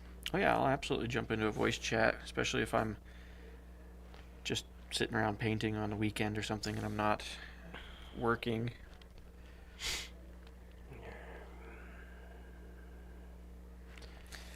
This whole model is going to transform again when I start adding in the gold trim bits. Yeah, exactly. That cleans up mine too a lot. And when I brighten up the blue on the fabric, because it is going to be brighter, it's going to... Basically, I'm going to go from... Oops, just dropping my paint everywhere. It's fine. So I started with the Cantor, and then I'm going to do like mixing some custom colors that are in between, and we're going to build up to the Calidor Sky, which is actually the same recipe I use for the fabric on my Stormcast Eternals. So if you've ever seen any of the finished Stormcasts, which I don't think you have, because you have not been graced by my Stormcasts yet. They have not crushed your little golden or silver boys yet. Some of them are going to be black boys. That makes you look worse than me, I'm just saying. I know what you're talking about. Uh-huh. I just laughed at your Stormcasts. Exactly. Yeah. They're gonna, No. I told you about my idea for that, right? Yes, that the more lost they are, because you're running a ruination chamber, Yeah.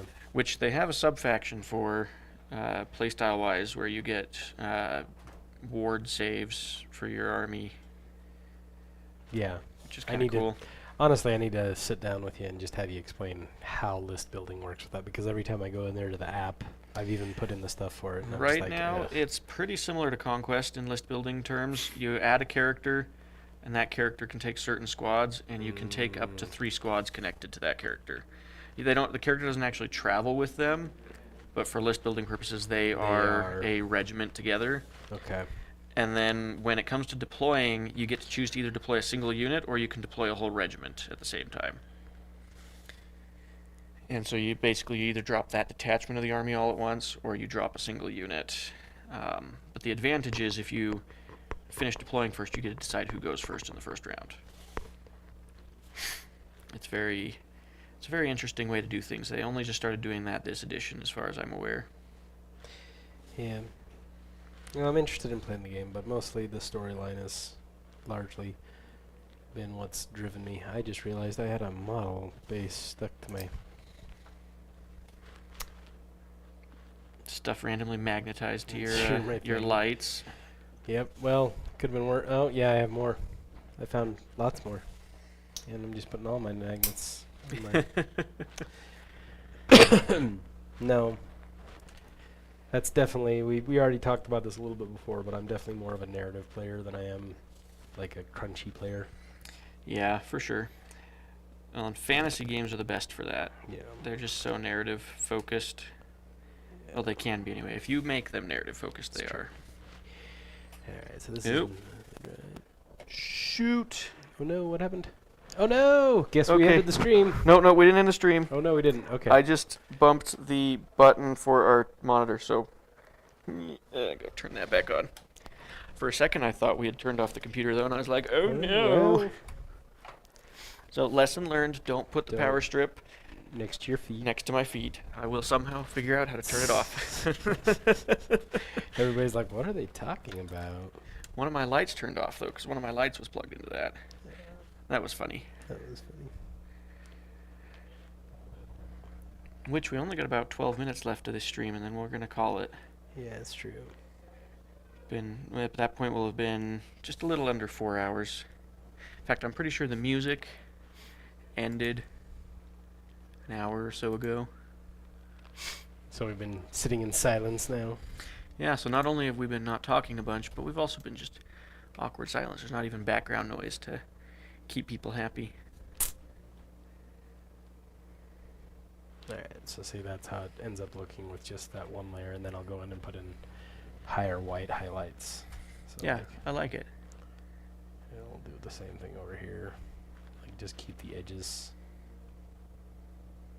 pretty brownish gold. The shadow highlights. So it's a pretty easy thing. I wish I could show it a little bit more cleaned up, but eventually that's exactly what this will end up looking like. Is those two. Mm-hmm. Which looks awesome. So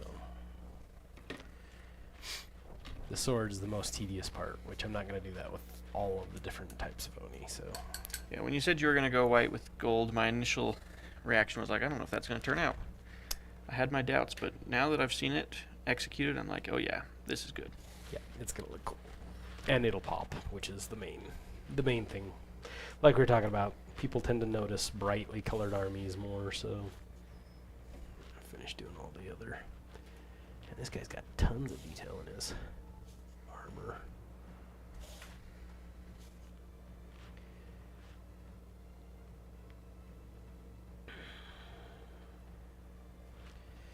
I think spent this whole time on one model. Yeah, but that one model is the equivalent of 4 infantry models for any other army. It's true.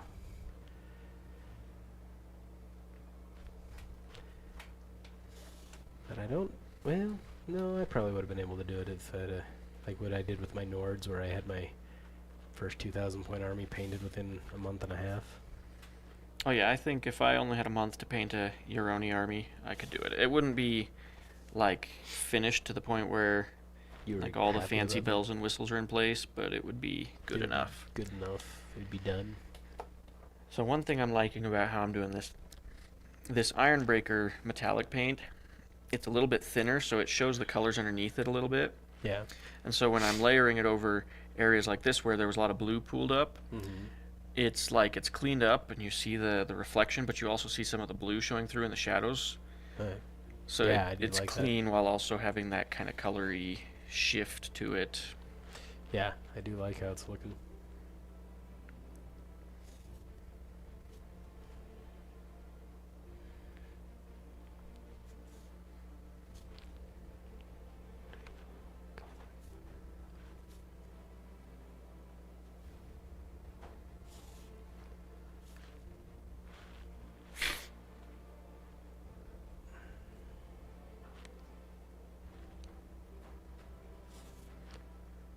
This guy's gonna have a lot of gold highlights.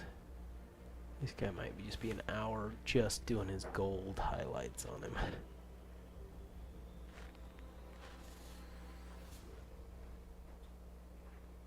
Because there's so much.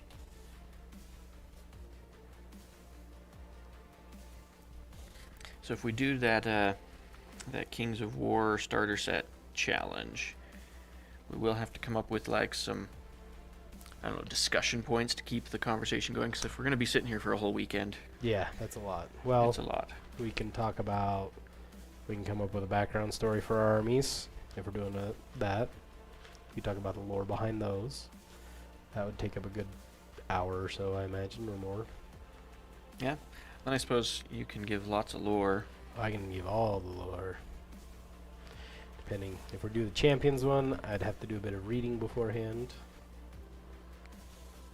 'Cause I haven't had a chance to read that one, but I can give a state of Kings of War and all that kind of stuff and where it all is and the history of that. I can talk about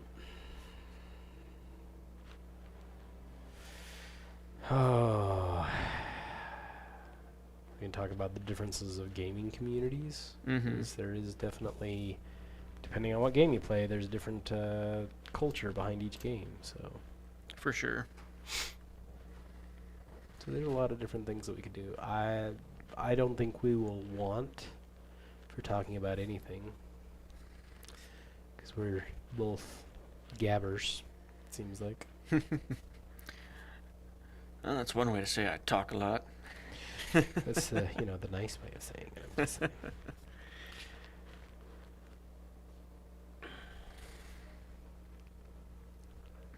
Oh yeah, I'm happy with that. Look at the way that shines. Yeah, it looks good. I like that a lot. Yeah, yours looks a lot neater now than mine does because I'm getting back into a sloppy stage. I'm doing large swaths just to get the paint on the model, and then I'll go back and clean it up once I get to a later stage, but yours is definitely looking clean.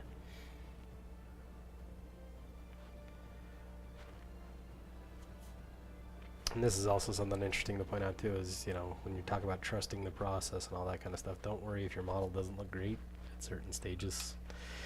Trust the process. Yep. It will come out. The end result is what you're going to be stuck looking at for forever. Yep. So that's what matters. If that looks good, then it doesn't matter what else there is. Which also means when you're painting in a public space and somebody tells you, "Hey, why in the world are you painting like that?" You say, "It's a process. It's a Trust me." process. just back off. Because right now this model is looking kind of icky, in my opinion, but skin looks nice.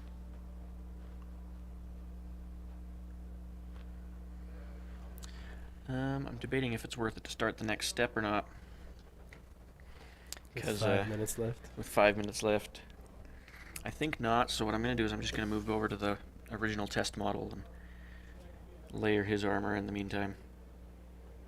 Yeah, I'm just about done with this step, and I'm probably just gonna call it good at that point.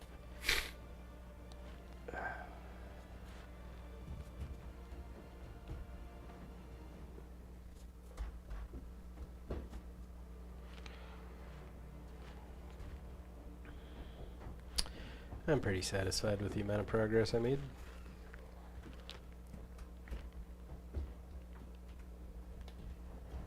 Yeah, I think it's good. Both of our models have made a lot of progress. They're looking really great.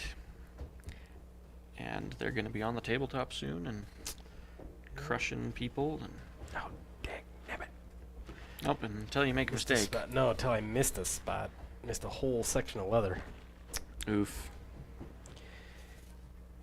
I gotta go back and fix that. And of course, OCD's not going to let you work on anything else until you do. Until I do. That's correct.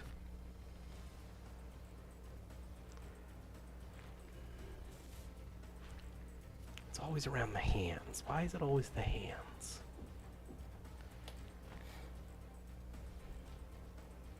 Missed it on this side too. That's alright.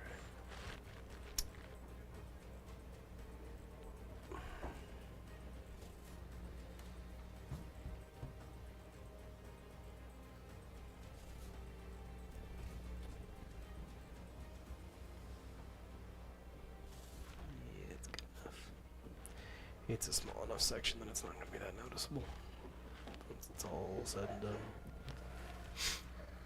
Yeah, but you're going to notice it. Yep. No, no. I will force myself to have memory blindness there.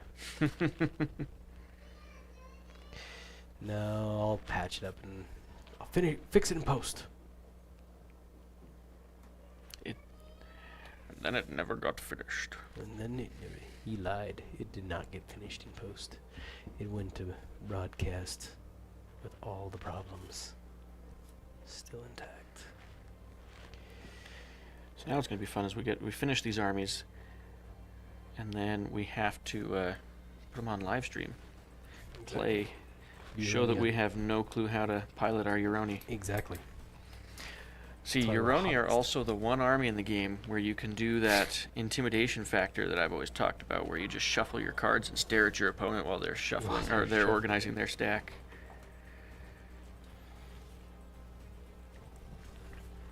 Yeah, they look pretty good together. Oh yeah. Yeah, it's going to look great. Are you going to... I'm assuming this one won't have bamboo because he's right next to the other one that has the bamboo. Potentially. Honestly, if I wanted, but here's the thing with this is I'm crazy. The bamboo strands, they come as solid green, and I was crazy and decided that I'm going to paint all of them. Oh, so you painted the stalks. I painted the stalks. Oh boy. So they look more yellow because bamboo's, I guess it's green, but it has more of like a yellowish brown to it, I feel like. So I probably won't put bamboo on everybody's.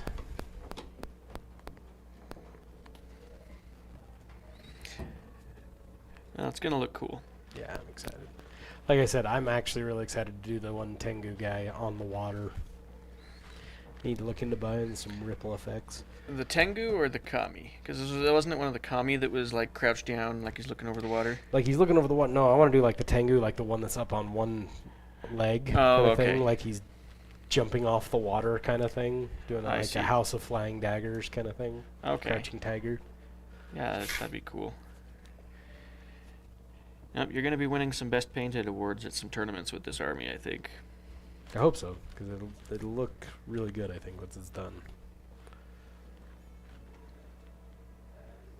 Got to start making the Best Painted award actually have a cool award to it. Yeah. Well, there's different ways to do that, I noticed.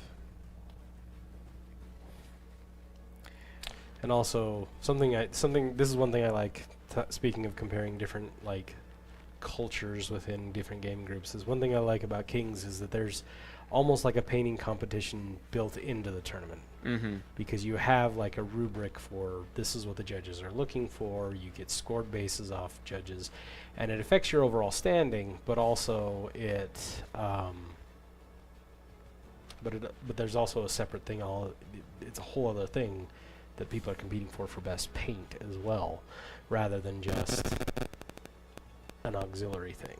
So it's its own beast, which is one thing I really like about Kings tournaments because of that.